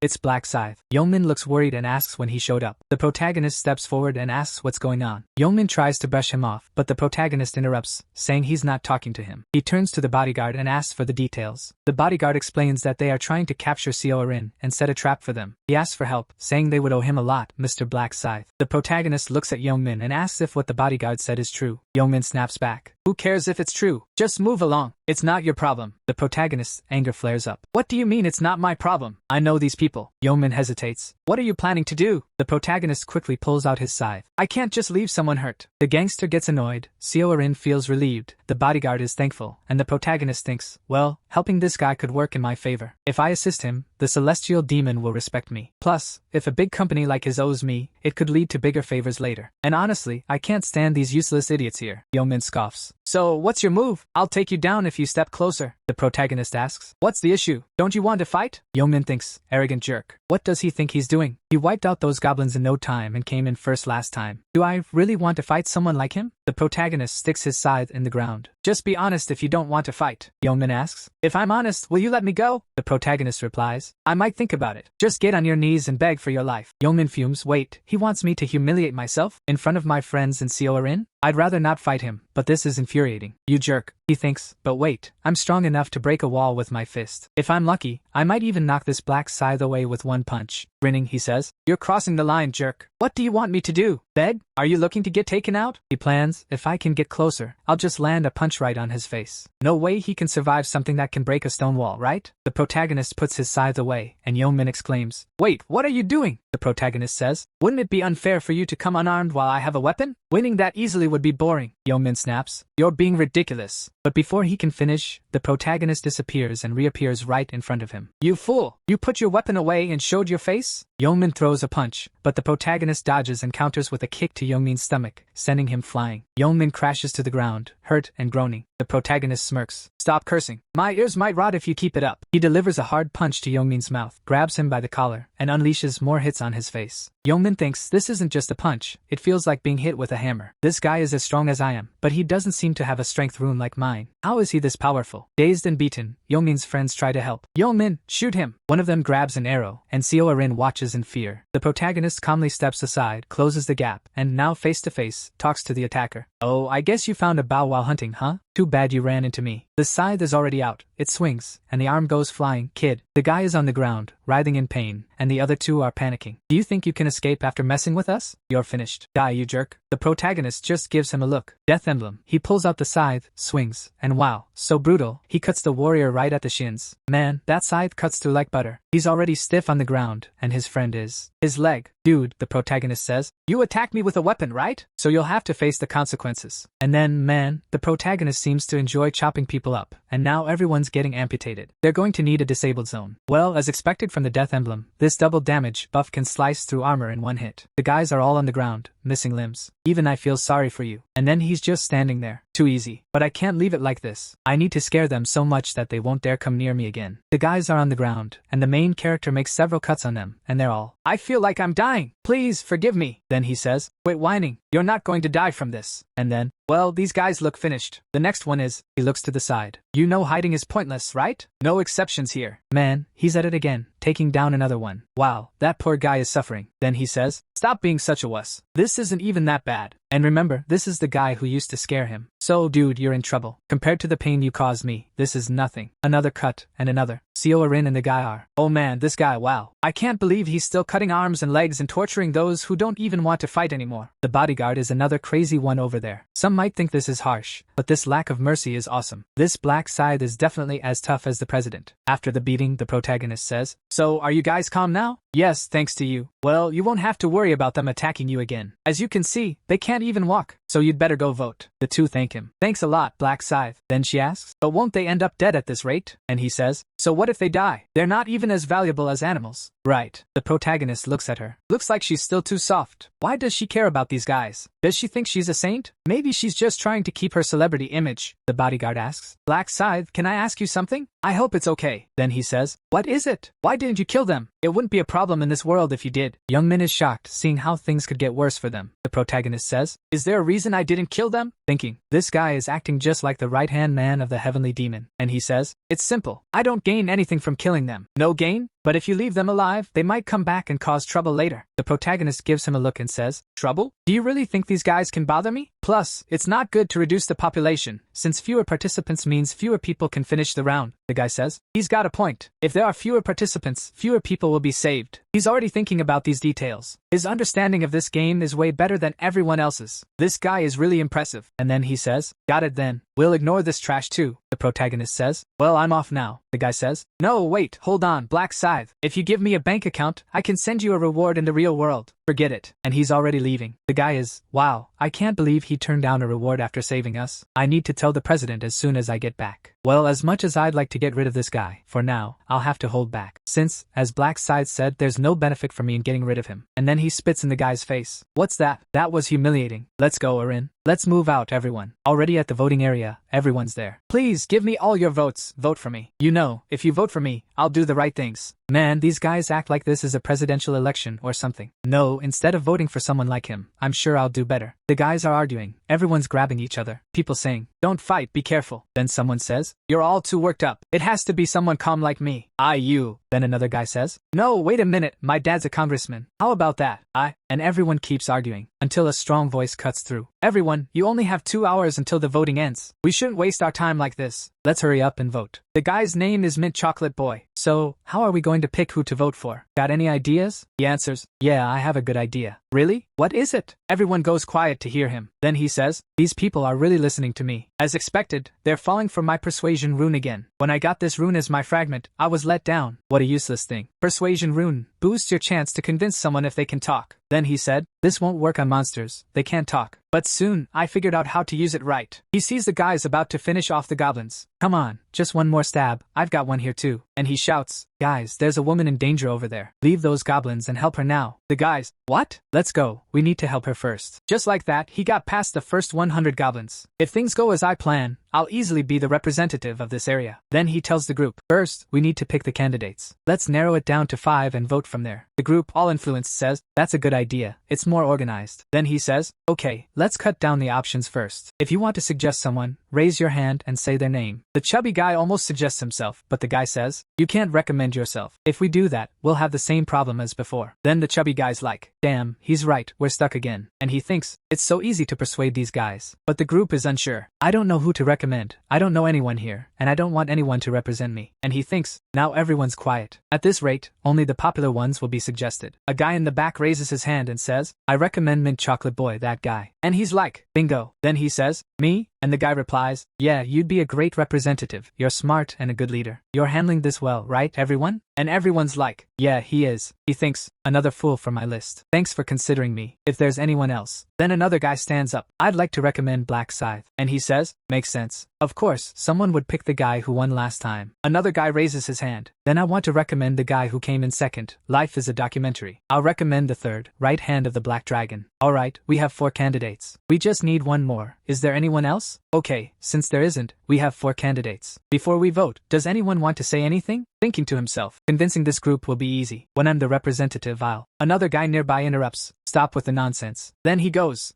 looks to the side, and there's, Life is a documentary. The guy ranked number 2, and he says, I can't listen to your garbage anymore. The guy's like, what do you mean? What are you saying? Then he replies, oh, Mint Chocolate Kid, you think this is easy, huh? People just do what you say with a few words, right? Now he's thinking, what does he mean? Does he know about my ability? No, he must have another reason. Rank number 2 steps up. Go to hell. Who do you think you are to decide who represents the region, you jerk? Then the guy responds, oh, you're crossing the line. There's a saying that a person's words show their character. Do you really need to be so rude? Mint Chocolate thinks, perfect, this will probably work. But the guy snaps, oh, you jerk, are you really trying to teach me a lesson? You want to get kicked out, don't you? Then he's like, what? Why isn't my ability working on him? Wait, there's no way. He looks around at everyone. You better not vote for anyone else, got it? Vote for me, or I'll take you all down. Mint Chocolate is there. This guy is really awkward. Do you think people will listen to you when you talk like that? Just stop embarrassing yourself and go away. He hears that, stays quiet for a moment, then gets grabbed by the neck. Say one more thing, buddy. Now struggling on the ground, he says, I warned you, didn't I? I'd get rid of you if you messed with me. The poor guy drops dead, and then he declares, if you don't vote for me, you'll end up like this guy. Everyone is scared and shocked. This guy's crazy. He's a killer. Then he says, so what? Come fight me if you have a problem. This guy's lost it. He's totally out of control. Then he laughs and says, well, since you're just going to keep talking and not fight, looks like you want me to come over. And now he's taking everyone out without mercy. This is the best. No cops, no reporters, no cameras. I can kill as many people as I want. If you don't vote for me, I'll take you out in the next round, no matter what. Got it? Everyone's anxious. So what do we do? Vote or get taken out? Done. Now they'll vote for me out of fear. That way, I'll make sure I become the representative. Black Scythe, I'll take this guy down as soon as I get power and become rank number 1. Meanwhile, the protagonist is out hunting, already having taken out 265 monsters, maximizing the rune effect and getting the experience boosts. Looks like I'm almost level 16. The downside is that since I've leveled up so much, progress is slowing down now. Even after killing 200 monsters in the last 2 hours, I barely gained 2 levels. The upside is that it's been pretty easy, obviously, right? I've got the Reaper's rune and the Assassin's rune. Well, it's about time. Voting time is up. The voting period has ended, summoning all players in the starting area. The protagonist and everyone in the forest are teleported and see a bunch of people lying on the ground. What happened here? Seo Arin says, don't tell me that guy took everyone out. The protagonist, looks like Cho Jung-sik took the lead again. That guy's the leader of a gang and the second best fighter in this area. Too bad he's got a terrible personality. It's always smart to get rid of a ticking time bomb before it goes off, but now's not the time. The guy walks up to the protagonist. Black Scythe, where have you been? I've been waiting for you forever. What do you want? Not much. I just have a suggestion. I'll get straight to it. Serve me. Serve you? That's right. I'll spare your life if you serve me. The protagonist laughs. Hold on. So you want to start a fight now? Get on your knees and beg, or you won't leave here in one piece. Rank number 2 is there. Looks like you're still crazy. You don't get the situation you're in, but once I become the representative, then the protagonist says, is it hard to get what I'm saying, or will you only understand after getting taken out here? He pulls out the scythe, and the guy stutters. Wait, where did he get that weapon? Damn it, I messed with the wrong person. The protagonist glares at him. What's wrong? Cat got your tongue? The guy replies, you know I'm Cho Jung-sik, right? The leader of the Jung-sik gang. Do you really think I'm going to kneel to someone like you? Come at me with that weapon of yours, you son of a... The protagonist thinks, looks like he's as hot-headed as ever. Well, enough joking around. Things would get tricky if I showed my strength and ended up getting the votes. so I need to make Cho Jung-sik the representative so I can use him in the third round. Plus, it's almost time for the angel to show up. Right on cue, the angel arrives. Have all the humans gathered here? The protagonist says. You're lucky. Think carefully about who you challenge if you don't want to get taken out early. The guy freezes. I almost had a heart attack, but I'll let you off for now. Just wait. When I become the representative of this area, I'll make you pay for this humiliation. The angel says. Have you all chosen your representatives? I see that you've done more than just talk in the last 3 hours. I don't care if some bad people get taken out or not. Let's start the voting. So, the voting for the representative kicks off. You can vote for one person, and the one with the most votes wins. To vote, just think about who you want to choose. If you don't vote in 5 minutes, you're out. The voting begins. Everyone is thinking, who should we pick? The gangster thinks, of course, everyone's looking at me. But then he sees a girl not paying attention to him. He yells, why aren't you looking at me? She looks surprised, and he shouts, anyone who doesn't look at me will be out. The protagonist stays calm, trying not to attract attention, while the gangster warns, if you don't vote, I'll take you out myself. I saw you look away. Someone's trying way too hard. The voting wraps up. Alright, voting is done. Good to see you all participated. Now, let's see the results. The angel claps, and the results show up. The gangster actually wins. Life is a documentary, 2,400 votes. In second place, the protagonist with 2,000 votes. The gangster exclaims, I'm in first, but I only got 2,400 votes. And Black Scythe is second? Those idiots. I told them to vote for me, but they picked Black Scythe instead. The angel announces, here are the results. Life is a documentary. You're the representative of this region. Because of that, I'll give you the power to lead the people. Then the system says, you're now the representative of the region. As the representative, you have command authority. He smiles and says, now you'll regret not taking me out, Black Scythe. I'll command everyone to get rid of you. But when he checks the ability, it says, temporary skill, command authority. You can give one command to players and control them. They can't disobey the command at all. Limit 10 uses. It doesn't work on players with a class. The gangster is shocked. Wait, I can only use this 10 times? And it doesn't work on players with a class? So everyone with a class can ignore me? The angel continues, well, you might think everything is over after the voting, right? But there's more. There was a hidden mission in this round. The crowd is stunned. Wait, what does she mean? Hidden mission? Then it shows up. Side mission. Advance before the voting ends and get a class. Everyone shouts. What? An advancement item? Get a class? She says. This mission window was set to pop up as soon as someone hit level 10. You didn't even know, did you? The crowd whispers, but how can we level up if there are no monsters here? She smirks. What do you mean? The forest is full of monsters. Don't feel bad. Only 80,000 people managed to advance from all the regions. By the way, someone in this region got a class upgrade. Then people start saying, wow, someone already changed their class? Boo, should we check the secondary mission results? She snaps her fingers, and it appears. Secondary mission for round 2, all regions, Black Scythe, region 45, Black Scythe. Everyone's like, wow, it's Black Scythe again. He was first, and in our region, he's the only one with a class. And it's a Reaper? What kind of class is that? It sounds super strong, right? The guy was carrying a giant scythe. Life is a documentary is there. Annoyed. Damn it, I wanted to use my authority command to make him take himself out. But who knew this guy would get a class upgrade so fast? The angel says, in round 2, the reward went to whoever finished the mission first. So, the first to finish the mission in our region was Black Scythe, and not just here, but in all regions? Amazing, Black Scythe, and your class is special, a Reaper. Your name fits perfectly. Tell me, how did you come up with that name? Did you know you'd become a Reaper? He replies, I didn't know I'd get a class that matched my name so well. The angel says, then it seems becoming a Reaper was meant to be. The protagonist thinks, even the angels don't know how to get the Reaper class. They just know it's special. The angel adds, it's fate, right? It's interesting to think someone here would change classes and be the only one not affected by authority commands. People are curious. You won't be affected? What do you mean, Miss Angel? Well, since I mentioned it, I'll explain. Authority commands don't work on humans with a class. That means Black Scythe can do whatever he wants. Plus, he only has 10 authority commands. Just because you're the representative doesn't mean you have unlimited power. The crowd reacts, oh, he only has 10 commands. That's how it is. The subject is furious. Damn Angel, why are you telling them that? The angel continues, now, we need to reward Black Scythe since he changed classes so fast. She snaps her fingers, and it appears, you were the first to finish the mission in this region and all regions. You received low-rank armor and a special chest. Please choose one of the rare armors. He can pick metal armor, hunter armor, or mage armor. Obviously, there's no need to think about it. The first option is too heavy, and the third has no defense. So he takes the hunter outfit. The special chest, just like last time, offers a choice of a 3x buff, 3,000 gold, or information. Well, since there are a lot of monsters in round 3, it's better to pick the experience buff again. The angel says, now that everything is given out, please go home. Round 3 will be very exciting, I promise. The system announces that they've completed the mission and will return on March 1st. The soul then returns to the body. The gangster wakes up and checks. My arm. Thank goodness it's still here. Luckily, as long as you're not eliminated, your body comes back intact. He lowers his head. Never again. I'll never mess with Black Scythe again. What a disaster. Why did I have to get involved with someone so ruthless? Back at another location, a bodyguard who initially said he'd leave the girl decides not to, so everything's fine. He says, well, you worked hard, Erin. She replies, what did I do? You did everything. Thank you so much for helping and protecting me. He adjusts his tie. That's expected since I'm your manager and bodyguard. Then she adds, I'd like to thank Black Scythe again. Is there any way to do that? Unfortunately, we don't know his real appearance, so there's no way to find him. Besides, it seems Black Scythe doesn't want his identity revealed. He doesn't? Do you know why? I asked him for his bank account number to send compensation, but he immediately refused. Black Scythe knows I'll be able to find him with the account number. She looks a bit sad, doesn't she? The bodyguard says, well, if you really want to show your gratitude, why don't we find him in the next round and give him an item? She responds, that's a good idea. I'll have to think more about how to repay him. Well, get some rest today. I'll see you tomorrow morning. Alright, take care. The guy is already in the elevator saying, President Ma. The president answers, hello, Sanchu. He says, looks like you're still awake. The president replies, I was just having some whiskey after getting back from the game. The bodyguard says, I saw the results, President. Congrats on becoming a Black Knight. The president replies, well, it was nothing special. What happened on your side? Well, Seo Erin and I only managed to reach level 8. In the middle of everything, we were hunted, got hurt, and couldn't keep hunting. Hunted? I was planning to tell you once I got back. Can I come now? The president says, is this about Black Scythe? Come to the hotel right away. I want to hear the details in person. Alright, I'll be there in 20 minutes. The guy gets into his car while the protagonist watches from the side observing. As expected, he's going to meet the president. 10 minutes earlier, the protagonist had woken up and used his tracking ability in real life. He just thought of the guy's face. And as the name and face matched, the system immediately provided a location, 9 meters. Well, he's very close, probably on the top floor. But now it's changing, 23 meters, 56 meters. Judging by how fast it's changing, he probably took the elevator. Where is he going at this hour? Could he already be heading to see the president? I need to confirm this. Luckily, I turned on my tracking as soon as I got back. The shadows are hiding the moonlight. It's the perfect time to follow someone. The president is there. I'll wait for now since I need this info first. Black Scythe, who wouldn't want to know about the player rank number 1 in both rounds? The president thinks, the guy said he has info about rank 1. I feel uneasy. Did he pick a fight with my subordinate? If so, I can't just ignore it. Messing with my right hand is like challenging me. It doesn't matter who you are. If you get in my way, I won't let it slide, even if you're rank 1. The protagonist, meanwhile, is considering teaming up with this guy, but his villainous look makes it seem like he could cause trouble, putting the protagonist in a tough spot. At the president's office, Sang Cheol arrives. They greet each other and make small talk. Suddenly, the guy says, just your presence inspires me, President. Thank you so much. Wow, that's a bit much. Even the president says, you really know how to flatter, but take a seat. It's not flattery, it's the truth, sir. And even though it's late, congrats on surviving. The president replies, surviving? Round 2 was like taking candy from a baby. Sang Cheol adds, congrats on changing your class too. It was nothing special, just luck. People say luck is a skill too. Plus, you rank number 2 and number 3 across all regions. That's impressive. There's no greater honor for me than serving you. Alright, calm down there. The president says, seems like you want something. Given all these compliments, go ahead, ask me what you want to know. Sang Cheol asks, in that case, could I ask where you got an advancement item? The president replies, it was nothing. It just dropped while I was hunting monsters. The truth is, it's thanks to the rune I got that I have this fragment. We see the moment when the angel tells him to check his inventory. He opens it, and there it is, Rune of the Black Knight. The description says, increases all your attributes and gives your weapon a black aura that damages enemies. Automatically turns you into a Black Knight when you reach level 10. He thinks, Rune of the Black Knight? So I can become a Black Knight at level 10? He thinks, I was lucky at level 1 to get such an amazing item. But he thinks, even for a subordinate I care about, I can't share this info. People can change in an instant. That's just how it is. The president says, well, let's get to the main topic. Who tried to hurt you? Was it Black Scythe? He responds, no, it wasn't him. Actually, he saved my life. Saved your life? Tell me what happened. A bit later, after explaining the situation, the president says, so you almost died because some thugs were after Erin? Yes. If Black Scythe hadn't shown up, I think both she and I would have been done for. Maybe Erin would have survived, but the trauma would have ended her career in entertainment. The president thinks, not only did I almost lose my best subordinate, but my business was nearly ruined too. Then he asks, and what happened to them? They were taken care of, right? Sang Cheol answers. Well, even though Black Scythe made them suffer more than death, he didn't eliminate them. The president asks, why not? He said something like, there's no point in eliminating them. Lowering the population also lowers the number of survivors. The president thinks, well, he's not wrong, but who knows what they'll do next. Still, thanks to Black Scythe, my subordinate and my asset are safe. Looks like I owe him one. Then he says, I need to reward him. Sang Cheol replies, I mentioned a reward to him, but he said it wasn't needed and left right away. What do you mean he turned down a reward? Is he worried his identity might get out? He seems like a cautious guy. Well, if you see him in the next round, send him my thanks. Tell him I'm really grateful for saving both of you. Alright, I'll tell him, President. And also, look for ways we can help. You know I don't like to owe anyone. Of course, sir, as you wish. I forgot to ask something important. Those thugs, what were their nicknames? It looks like the president is planning to track them down. Outside, the main character is sitting in a tree, thinking, what a loyal dog. He went straight to talk to the president as soon as he got back, even though it's late at night. Now that I know their fate, I should head back. I look suspicious just hanging around here, having a celebrity like the heavenly demon living in my apartment. I owe my little brother a thank you. If we hadn't gone to deliver those rice cakes, I wouldn't have met her in or learned she's linked to that guy. If I manage my neighbor's trust well, I can earn that guy's trust too. But I still need to think carefully about whether I want to take the heavenly demon to the final round. His Black Knight rune is so strong it's almost like cheating. The downside is that once you get this rune, you have to become a Black Knight. And the worst part is that after getting the Black Aura, the power of the Black Knight, you need to recharge with dark energy, which you can't get easily. It's clear you have to take out others to regain energy. In a way, it's a skill that fits a psychopath like him, and it's risky to have someone like that on my side. For now, I'll keep him as a backup and use him when needed because there are many other talented people out there. I'm also thinking about that woman who's probably the priestess connected to him. As soon as the sun rises, I'll start working on this. At KS24, where the main character bought lottery tickets, a man is worried. What do I do? Monthly income is going to drop by half at this rate. A girl opens the door and says, Dad, he replies. Oh, hi Julie. What's wrong? It's just, the lottery tickets have been completely stopped. Just like that? The government's reasoning makes sense. It seems it's because of the players. They don't know their abilities, so it's risky. Then she adds, do you remember the news about a guy winning first place 4 times in a row? And the secret? I saw it in my dreams. Who could that be? The father says. Well, things were already tight with rent and work costs. What am I going to do? Don't worry, Dad. I'll graduate soon and help you out, okay? Should I get a part-time job to help with the bills? The father replies. Julie, don't stress about money. I'll take care of that. You focus on your studies. You have good grades, right? Aren't you going to school? Your dream is to be a doctor. Dad, I gave up on that dream. School doesn't matter anymore. He says. You're right, money doesn't matter anymore. If things go wrong, you could be out in the next round. I feel lost lately. Sorry, Julie, she responds. Dad, you don't need to apologize. It's not your fault. It's okay, I promise. I survived round 2 and even got a class. The father is surprised. A class? Yeah, hold on a second, she says, and then casts a healing spell on him. What is this? He asks. She explains. It's a skill called buff. I got it from my class. It slightly boosts all your attributes and seems to help normal people feel better. Wow, that's an amazing skill. I feel full of energy. She smiles and says, I can use it on you anytime, so cheer up, Dad. Alright, I'll feel better. Just then, a customer walks in, and when he sees him, he freezes. Who is that? Julie asks. Do you know him, Dad? That's the lottery psychopath, the guy who won first place by hitting the same number 100 times. The main character enters. Hey, how's it going, sir? Do you remember me? I bought 100,000 won worth of lottery tickets. I remember you. But why are you here? First, I wanted to say sorry. Sorry? Out of nowhere. Why? I saw the news. Because I won first place repeatedly, they stopped selling lottery tickets. I came to apologize for causing trouble for your store. The shopkeeper replies. Don't worry about it. It's not your fault. It's not like we're going to starve just because we can't sell tickets. The main character responds. Even so, I feel bad for affecting you with this situation. I want to give you something for your trouble, even if it's just a little. The shopkeeper looks surprised. What's this? 10 million won? Both the father and daughter say. Wait, no, you don't have to do this. Take it back. The protagonist insists. Please keep it. I know I caused you trouble. He turns to leave. The father says. Oh, customer, how can I take so much money? Julie says. Dad, give it to me. I'll return it to him. The father agrees. Okay, go give it back. The protagonist walks away, and she runs after him. Excuse me, wait a second. He turns around, and she says. Min, is that you? He replies. And who are you? You don't know? It's me, Min Julie. We're in the same class. The protagonist says. Same class? What do you mean? You don't even remember someone from your class? Sorry, I'm not great at remembering faces. But that's not true, Min Julie. He knows she's in his class and that she's the shop owner's daughter. He also knew she would get the buffer class. When he found out a girl from his class got such a strong class, he was amazed by how fate works. The reason he went to the shop and pretended not to know her was to bring her to his side. She asks, can we go somewhere to talk? He replies, sure, let's do that. They sit on a park bench, and she gives him the money. Here, take it back, he says. But isn't that the money I gave you? We can't take so much money. Please take it back. The protagonist thinks 10 million won is really a lot. But I gave it to them knowing they wouldn't want it. No matter how hard things are for her, she doesn't like owing anyone. She insists. Just take it. My arm hurts, he says. I won't take it. What? I told the shop owner earlier that I only gave that money because I felt bad for causing trouble. It's the least I can do, she says. But this is too much. Still, I really want you to keep it. Otherwise, I'll feel bad every time I think about this. Then she adds, but this is such a big burden. I can't accept it. The protagonist thinks, that's why I'm giving it to you. He says, look, tell the shop owner too. This isn't a lot for me, so you can keep it without feeling burdened. She replies, ugh, why are you so annoying? Why do you? The protagonist cuts in. Well, we're done talking, right? I'm leaving, she quickly says. No, wait. 10 million is way too much. I'll take 1 million instead. Is that okay? The protagonist replies. But are you the one deciding that? Go ask the shop owner, he says. Oh, my dad will definitely feel uncomfortable with so much money. The protagonist asks. Your dad? The shop owner is your dad? Yeah, he is. Wow, that's surprising. I go there all the time. Interesting, she replies. It's interesting for me too, finding out that the lottery's first place winner is a classmate of mine. The protagonist thinks, huh, classmate? She continues. Well, didn't you realize we're in the same class? I recognized you as soon as you walked into the shop. He apologizes. Sorry, I'm really bad with faces. Besides, this is the first time we've actually talked, right? True. She agrees. She then says, so this is the first time you've heard my name, right? Yeah, sorry. She seems a bit embarrassed, and the protagonist thinks, even though I feel bad pretending I don't know her, I have to do it to keep her interested in me. Sigma protagonist, cold and calculated. She stands up and says, I told you before, and I'll say it again, my name is Min Julie. I'm in the same class as you, and this is my face. Will you remember me? The protagonist replies, I'll remember. She sits down, feeling defeated. Why does it feel like I've had a reality check? What am I doing with my life? I'm introducing myself to a classmate when graduation is just around the corner. The protagonist says, well, at least we know each other now. It's not like we can't talk after graduation. Speaking of which, why don't you give me your number? My number? Yeah, is there a problem with that? I don't think it's weird for classmates to share numbers. You're right. She gives him her number. Here you go. The protagonist says, well, I guess it's fate we met like this, so let's chat again. She agrees, okay. He then says, I have something important to do, so I'm leaving. As he walks away, she suddenly remembers the envelope. I forgot to give it to him. But then she thinks, I can't believe he asked for my number out of the blue. It really surprised me. My heart is racing. I know he asked because he sees me as a friend, but I still like Ryu-min. What's going on with me? Wow, did I just hit the jackpot? No, wait, I need to figure this out. She remembers I met him by chance. Then I saw a group of guys kicking and insulting him. You jerk. You didn't bring the money, huh? Do you think I'm joking? Kicks everywhere. And she remembers thinking, oh my god, I called the police. Was it because I felt bad for him, or because I reported it and wanted to see what happened? She followed Ryu-min to make sure he got home okay. But when she saw him working his part-time job like nothing happened, she realized he was stronger than he looked. From then on, she started to like him, but she never had the guts to talk to him. Her feelings grew, but she was always too scared. Who would have thought we'd meet like this? I need to act now. This is a chance from above. And there's no way I can pretend I don't know him after getting 10 million. Well, since that's the case, should I ask him to grab a bite? That's how you do it. Go for it. Call the protagonist, who's lying in bed scrolling on his phone. Wow, she already called. Let's go eat. Let's grab dinner. I'll pay. I have plenty of cash. But I can't keep relying on you so much. The protagonist thinks, good, a good sign. It seems she feels like she owes me something and wants to treat me to lunch. It'll be easy to make her a friend and naturally become close. This way, I can save her and take her to the 20th round. He gets up to leave, already carrying a Prada bag. His brother asks, where are you going? I'm going to meet a friend. A friend? It's not a girl, is it? And why can't I meet a girl? I'm leaving. Bye, don't forget to have lunch. The brother is surprised. No way. Is he going on a date? At the meeting, the protagonist asks, so, how's the meat? She replies, what? The meat, do you like it? Yes, I do. I like it. Then eat a lot. Alright. The warrior looks awkward, worse than those protagonists who frustrate us. She thinks, I can't believe I'm here alone with Ryu-min. What an amazing day. Both sit in silence. She thinks, no, the vibe is getting weird. I need to say something. Come on, be bold. So, how did you win the lottery? Like 4 times in a row? The protagonist replies, I saw the results in my dreams. Wow, how much did you win from those dreams? Maybe I wouldn't have to worry about money for life. On the other hand, now I have to worry about my life. So, I was curious. How was your first round? Was it hard to beat the goblins? It was really hard. It took forever. What region are you in? Yes. I don't remember the rest. Something ending in 5. Oh, mine ends in 7. That's too bad. It seems like we won't meet there. The protagonist thinks, don't feel let down, my friend. We'll definitely meet. Over time, the regions will merge as the number of survivors drops. Now I'm confused because he wants to hide that he's the rank 1 protagonist, but he also wants to be her friend and recruit her. So things are getting complicated. What level are you? She asks. I'm level 10. I'm level 10 too. Did you get a class? Not yet. And you? Well, I was lucky and got a class item. It's called Buffer. Oh, Buffer like in games? The protagonist thinks, thank goodness she has the Buffer class again. She says, do you want to see it? I have a buff called Blessing that boosts all your stats. Really? Let me see. She uses the buff on him, and he thinks, wow, this is awesome. It boosts all stats by 50% for 3 hours? I definitely need to take her to the 20th round. The protagonist says, as expected from a unique class, the effects are great. He adds, wow, that's amazing. The protagonist knows that when she fully levels up the skill, the effect will double to 100%. But that's for later. Still, he's happy she used the buff on him. I was looking for her because of this. The reward for being the first to change classes was a random gold backpack. As it sounds, it gives a random amount of money, but it's affected by the luck stat, so more luck means more gold. He says, wow, this is awesome. Thanks, Julie. She replies, just let me know if you want a buff. It's really easy for me. Okay, but didn't you say you had something to tell me? Oh, right. I should have said this earlier. Thanks for the 10 million, and my dad wanted to thank you too. Don't worry, we'll pay you back. The protagonist says, that's what you wanted to say. I already told you, don't stress about the money. Well, if you don't want the money, maybe I can give you something else. I've got it. She pulls something from her inventory. The protagonist thinks, what's that? She explains, I got this while hunting. If you won't take money, at least accept this. I'm serious, so don't even think about turning it down. In the next scene, they're saying goodbye. He says, this was really nice. The protagonist replies, definitely. Be careful in the next round. Bye. The protagonist goes to a square, opens his inventory, and sees the item she gave him, a low-grade purple magic crystal. He thinks, wow, I can't believe I got this from her. Unfortunately, I can't fully understand what this item does yet. I'll only know at level 20 when the combination feature unlocks. You can combine the crystal with your weapon for extra effects. There are 7 crystals, red for damage, orange for strength, yellow for luck, green for dexterity, blue for intelligence, and dark blue to reduce damage taken. Finally, there's the purple crystal, the rarest, which has a low chance of boosting all stats. Well, I'm really lucky to get this for free. Looks like my luck in real life is pretty high. I'll use the magic crystal when I hit level 20. Now, should I open the golden pouch right away? But first, I need to boost my stats with my assassin rune, without using those annoying worms. The assassin rune raises my stats by 1% each time I take down a target, and insects count too, since it just needs to be something alive. There are no insects in the other world, so I have to rely on monsters. Luckily, that's not a problem here on Earth. He apologizes in advance and starts squashing bugs, activating his rune to 100 out of 100, boosting his stats by 100%. His luck is now at 45. My 15 points in luck have brought me to 45. Looks like I'll get some good results this time. He opens his inventory and then the golden pouch, which can hold anywhere from 1 to 9,999 gold. Let's see how much I'll get. You can get different amounts even with the same luck stat. In the past, I usually got between 3,000 and 6,000. He checks it in. What? He gets 9,999, the maximum amount. Awesome. It was definitely worth getting this blessing. Now I've got 16,000 gold, enough to buy an epic item. The item I've been waiting for will be available in 2 weeks, so I'll wait for now. The protagonist heads home, and his brother, curious, asks, how was your date? What date? You didn't go on a date? Stop joking. What did you have for lunch? I had black ramen. Seriously? Why didn't you order something better? Brother, there's nothing wrong with black ramen. Do you know how long I've wanted to try it? The protagonist replies, yeah, that makes sense. A month ago, we didn't even have money to get by. Speaking of which, my Bitcoin investments should be close to 150 million. Just like in my past life, I know it's going to crash in 2 weeks. Time to sell everything. Before that, he decides he also needs to get his driver's license quickly. The protagonist goes for the driving test. My goodness, how many times have I done this? I might as well just do it half-heartedly and get it over with. He stands up, walks out, and the examiner thinks, what's up with this guy? He checks the screen and sees that the main character passed with a 95, really fast. The examiner is surprised but realizes, well, that score makes sense, given how many times he's done this. He quickly gets his license. The main character has a moment of doubt, wondering, wait, how many years have I lived? What's my real age? Then, he pulls out a Lamborghini Aventador, showing off, huh? Wow, man. It's not an easy car to buy, but he knows where to go and what to say, so it all goes well. 2 weeks later, it's finally time to say goodbye to Bitcoin. He has a sly smile on his face. His brother asks, what happened? I just sold all my Bitcoin. How much did you make? 300 million. His brother stares, shocked. 300 million? You turned the 60 million you won in the lottery into 300 million? It seems like the amounts are in one, but now they're talking in dollars, which is why the numbers seem off. The main character says, I'm serious. His brother replies, wow, and I was trying to stop you from investing. Wow, but for you to have made this much, the main character adds. I didn't expect to profit this much either, since the most I made last time was 280 million. His brother asks, are you going to take it all out? Of course. Good, brother. Of course. Now I'm going to start investing in stocks. His brother spits out his coffee. Brother, you're going to invest in stocks? You don't know anything about that. Don't worry. I saw it in my dream. You had another one of those wild dreams, and now it's about buying stocks? Exactly. I'm going to buy, and we're going to make a lot of money. Well, do what you want then. He gives up. The main character thinks, I don't blame him for being so anxious. But I know the future, right? The company I'm investing in now is Kazdak, worth about 900 million. It's the company of the Heavenly Demon Consultancy. This company belongs to that guy. Even though nothing big has happened yet, they'll create a special system after round 4, and then this company will grow a lot. There's no reason not to invest when I know I'll make so much. If I get a big share of the stock and some control, it'll be a big advantage to have the influence of a majority shareholder. First, I'll invest 280 million and get 31%. Now, he looks to the side, seeing his brother. Please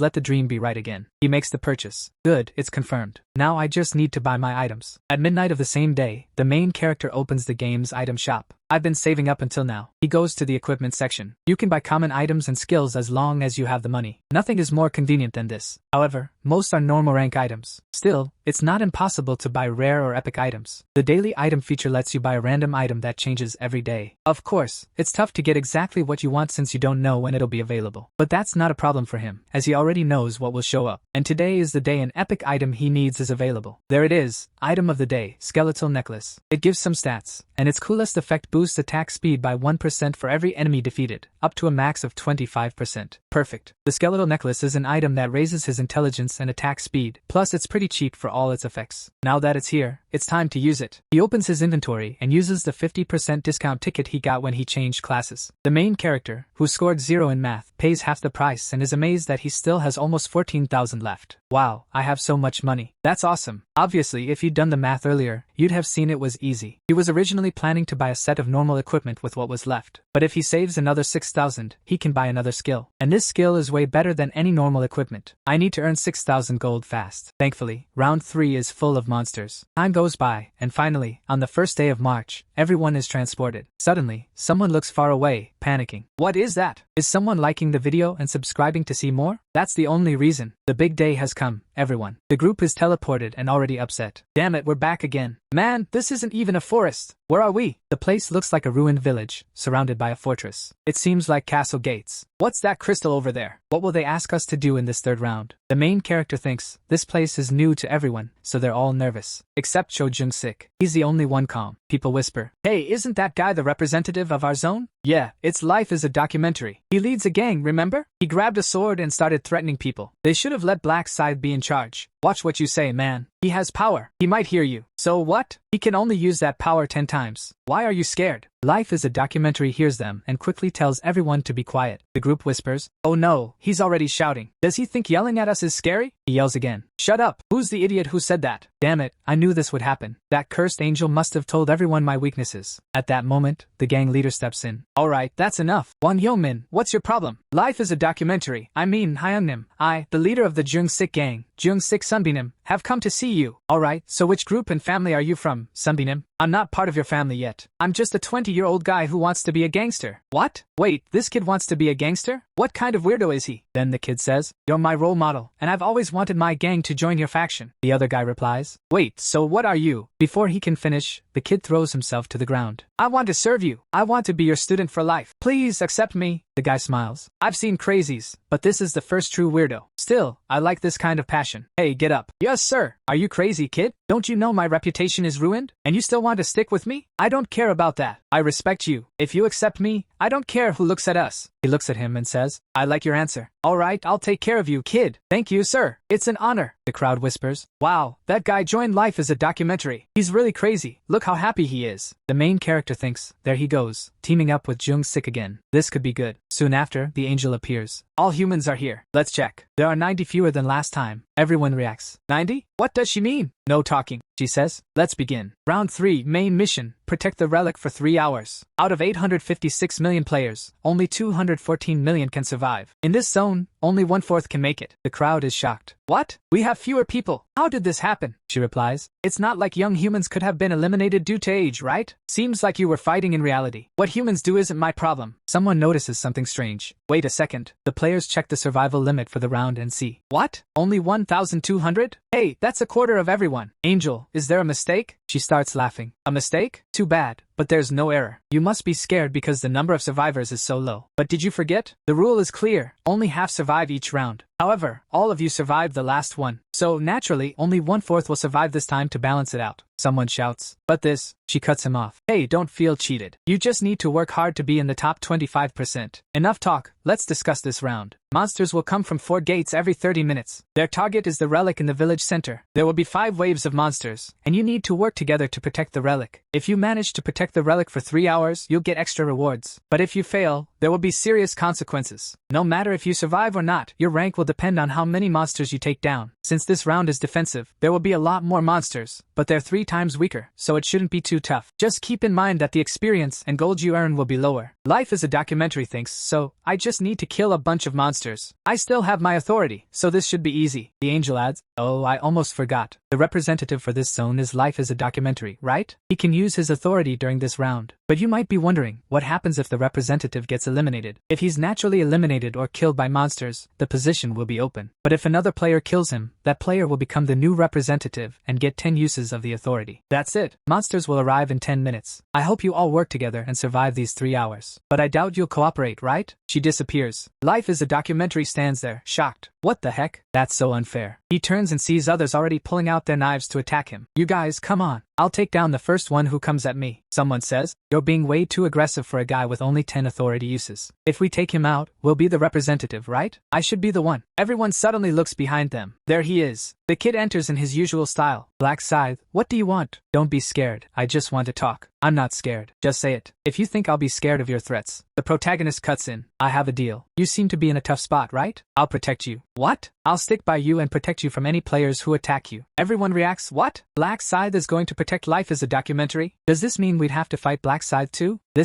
No man, this isn't a good idea. Life is a documentary thinks. Look at everyone's reactions. If I take this guy's offer, I'll probably survive, but deals always come with a cost. What do you want in return for protecting me? Not much, just that you follow all my orders. That's it. What? This jerk. He's really saying, become my subordinate. Why are you making me this offer? I can't tell you. And these orders, what kind of orders are you talking about? I can't tell you that either. You just have to follow my commands. Follow him completely? No way. Does he think I'll listen to him? But if I turn him down, will he attack me with that scythe? Decide. Everyone else is waiting for your answer too. I reject your offer. I knew he'd do this. There's no way this guy would give up his pride. The group is shocked. He turned down the offer? He could have been hunting safely if Black Scythe protected him, right? This guy's pride must be too hurt to follow someone else's orders. Looks like his pride matters more than his life in the end. He probably thinks we won't do anything, huh? The protagonist thinks, everything is going just like in my last life. Now I need to draw a clear line. Got it. Since that's your choice, I can't do anything more. From now on, I don't care what happens to you. Whether you're eliminated or survive, it's not my problem. The group reacts. Did you hear that? Black Scythe said he doesn't care anymore. So, can we attack this guy? Let's go, everyone. Life is a documentary thinks, damn it, should I have taken that offer? Suddenly an announcement sounds. The first wave will now begin. Get ready for the monster invasion and protect the relic. In 30 minutes, no matter what happens in the first wave, the second wave will attack. The group rushes. Alright, everyone, let's protect the relic. Time left in the round. 2 hours, 59 minutes. Life is a documentary thinks, damn it, I can't fight with these guys who are after me. This is a solo mission. I just need to focus on mine. He looks around, but where's that jerk going? He sees the protagonist heading toward the entrance. Is he planning to fight alone? At the entrance, the announcement echoes. Wave 1, 4,900 players, 9,800 weak goblins. 9,800 goblins? From this round, all goblins have only 1/3 of their strength. Good luck in battle, everyone. Life is a documentary thinks, I'll hide and watch first. But why is Black Scythe moving? Is he really going to fight the goblins at the entrance alone? Even if the entrance is narrow, at least 10 can get through at once. Does he really think he can take on 10 at a time? He sees the protagonist standing, waiting for the goblins. That crazy guy. He's acting all tough just because he's a level higher. He'll probably take out a few and then run when it gets hard. No doubt about it. The goblins come closer. The protagonist pulls out his scythe and cuts through 3 at once, ripping them apart. Life is a documentary watches in shock as the goblins jump at him. Time seems to slow down. The protagonist leaps and slices through them in midair. Wait, is Black Scythe really this strong? I doubt I'll be like that even if I reach level 16. I can't just stand here. I need to hurry and get stronger too. Most players are busy fighting the goblins. In the distance, someone yells, "Block that side! The west gate is being overrun. Stop them! Let's go!" Life is a documentary thinks, I need to get down fast. This is my chance to kill some goblins too. "Come here, you experienced thief," he says, taking down one goblin and then another. Thanks to my detection rune, I can easily guess what they'll do. Suddenly, an arrow flies past. What? An arrow? From where? I didn't see any goblin with a bow. Who shot that? Damn it, I didn't see who it was. If I catch him, he's getting stabbed right in the ribs. Got him, guys, I got him. He pulls out his spear and jabs the guy in the chest, stabbing him all over. "I'll take you out." He spots another guy with a bow looking at him. Must have been that guy. Pulling out his spear, he hits him right in the head too. Damn it, to think I'd have to worry more about players than monsters. If I hadn't become the leader of this mess, I'd let someone else take over. Maybe I should have taken Black Side's offer. No, a man's got to keep his pride. I'll never give in to that guy. There's got to be a way to hunt without worrying about players. That guy, wait, he's rank 3 in this zone. Black Dragon Flame in my right hand, isn't it? It's going to be you. Hey, what's going on? Black Dragon Flame in my hand. Protect me from now on. Meanwhile, the protagonist, boosted by the skeletal pendant, has his attack speed up by 25%. You eliminated a goblin. Current kills 502 of 100. Applying 3x experience buff. All stats increased by 100% due to the assassin rune. Earn 3.33 gold, plus an extra 1.66. The protagonist checks his status window. I've made about 2,000 gold so far. At this rate, I can easily hit 20,000 by the second wave. No, I need to earn even more this round to buy 2 general abilities. If I could, I'd even get the Inner Thoughts rune early. Another goblin shows up. The protagonist stares it down and slashes its chest. The goblins start to back off. "Hey, you're not coming? Fine, if you're not coming, I am." He charges in, cutting and slashing, taking them down. Meanwhile, near the relic, someone asks, "What's that sound? Did something happen?" The goblins start disappearing. You successfully defended the first wave. Survivors, 3,933. Eliminated, 967. Each survivor gets 500 gold as a reward. We made it, but 967 are already gone. Even weak goblins are tough. But where is he? Found him. Cho Jung-sik, he's still alive. It's going to be hard for him to get through the next round. Jung-sik is muttering, "Damn jerks. They're not after the goblins. Those idiots just want to take me out." Here comes another one. He gets hit on the shoulder by an axe-wielding player. Good thing I've got these fools protecting me. Thanks to the orders, they're acting like meat shields. Maybe I can survive this. The gangster asks, "Hi Youngnim, are you okay? Look at this guy, protecting me without needing a command. Damn it, I'm losing a lot of blood. Can I really make it to the final stage? Whatever. I'll get through this and show everyone I'm the strongest here." Wave 2, 3,933 players versus 7,866 goblins and hobgoblins. Based on the round, they're weakened. Good luck in this battle. The protagonist faces the goblins. With one swing of his scythe, he takes down 5 or 6. He jumps forward, cutting through 3 more. You've hit level 20. Your rank has gone up from apprentice to regular. You can now use the combination function. Finally, level 20. Now I can mix items to make unique ones not sold in the shop. As a reward for leveling up, the Death Seal ability is stronger. The extra damage from Death Seal has gone up from 100% to 120%. Plus, you've got a new special ability, Night of Death. Effect: using the darkness around you, you create an artificial night within 500 meters. Your next ability will unlock at level 40. With 120% damage from Death Seal and a new ability, things are looking good. The best part about Night of Death is it pairs well with the Reaper rune, which boosts my attack speed by 50% at night. A group of goblins with weapons is coming. "Come on, I just got a new ability." He activates Night of Death, throwing the area into darkness. The goblins, confused, swing wildly. The protagonist moves quickly, slashing everywhere. The goblins are lost, looking around in panic. One by one they fall. Total chaos. You survived wave 2. 3,343 players are left, with 590 out. Every player still standing gets 500 gold. Is the second wave done already? Should I buy my skill while I take a break? Shopping. The first skill I want is Detect Presence. This lets me sense anyone within 30 meters. Right now, it's just goblin bodies around. Should I save up another 20,000 gold? Wave 3. 3,300 players against 6,686 weakened hobgoblins. Quick slice here, stab there. You successfully survived wave 3. Wave 4. 3,001 players against 6,002 hobgoblins and gnolls. The future gangster is stabbing left and right, while others surround. Life is a documentary. You survived wave 4. Just one more wave, just one more hour. If I can hold on for 1 hour, I'll make it. I've already used all 10 of my authority commands. Now, as long as they protect me, I'll be safe. Wave 5. 2,700 players against 10,000 weakened gnolls. 10,000? Why so many? They're weakened this round. Good luck, everyone. I don't need to worry. This is my chance. I'll set a record now. I need to get stronger and take down those jerks who tried to get rid of me. He looks around and sees the group he led earlier taking hits to their chests. There he is. That's the zone representative. We need to take him out now. Jerks, protect me from them. He grabs 2 players, using them as shields against attackers. One gets stabbed in the chest, another gets a knife to the face. They drop dead. Oh no, I'm in trouble. It's not time to hunt anymore. I need to run. There he is. Let's get him. Oh no, I just needed to survive one more wave. Just one more. He runs straight at the protagonist. Black Scythe. Hey, Black Scythe. I accept your offer, man. I'll do anything you say. Just please protect me. I said I accept your offer, Black Scythe. Answer me. I refuse. I told you before that I don't care what happens to you anymore. But you made the offer. I said I'll submit. Why are you turning me down? I don't need a follower without authority commands. Oh no, he's saying I'm worthless now. If I'd known it would end like this, I would have taken the offer earlier. Did you see that? He turned down the offer. What a relief. I was worried about what I'd do if Black Scythe accepted. Your life really is a documentary, huh, buddy? Now that he's in trouble, it'll be easy. Oh no. If you want to come at me, fine. I'll take at least one of you down before I go. The gangster prodigy steps in. Sunbeam, you're struggling, huh? Don't worry, I'll help you out. Wang Yongmin, I knew I could count on you. If I survive this, you can bet I'll. A punch to the mouth knocks him down. Sunbeam, relax. Your death won't hurt at all. You jerk. More punches, non-stop hits. Oh no. To think that I, Cho Jung-sik, would be betrayed by a jerk like this. And it's over. The zone representative, life is a documentary, has been eliminated. Authority goes to the killer. Player Yongmin is now the new representative. That's it. I'm the representative now. I'm the king. You are now the representative and have the authority powers. Now I can mess with Seorin as much as I want. It's going to be great. Relax, Hyeonim. I'll use your power wisely. Don't dislike me too much. This is what happens to a boss who just runs away. Shameful. Hey, did you see how I took that guy down? He didn't stand a chance. Yeah, you're right, thankfully. What the heck? His hands are still bloody. He killed the guy with his bare hands. This guy is creepy. A total jerk. I can't believe he really betrayed him. What's wrong, everyone? What's happening? Hey, wasn't this guy supporting that gangster earlier? Looks like he was planning to betray him all along. Man, this guy's strange. To think he's the leader now. Wait, let's take him out, he says. They're after me now. Luckily, I have someone to count on. Black Scythe. What? You saw the message. I'm the zone representative. I have the 10 authority commands. So, the offer you made to life is a documentary. I accept. I'll do whatever you say, as long as you protect me. Cho Jung-sik was left behind because he lost those commands, so you'll accept it, right? I don't really like your attitude. If you get on your knees and beg, maybe I'll think about it. Excuse me? Did you not hear what I just said? I have the 10 authority commands. Yes, so what? You must be confused. The one who needs help here is you. The guy looks a bit lost, not saying anything. You want my protection? Get on your knees and beg. He looks back, already turning away. I'll do everything you say, so please, let me be your subordinate, please, Sir Scythe. The protagonist gives him a hard look. I've seen this scene so many times it's almost gross, but Hwang Yongnin, unlike Jung-sik, has some value for now. Alright then, I accept your offer. Thank you so much,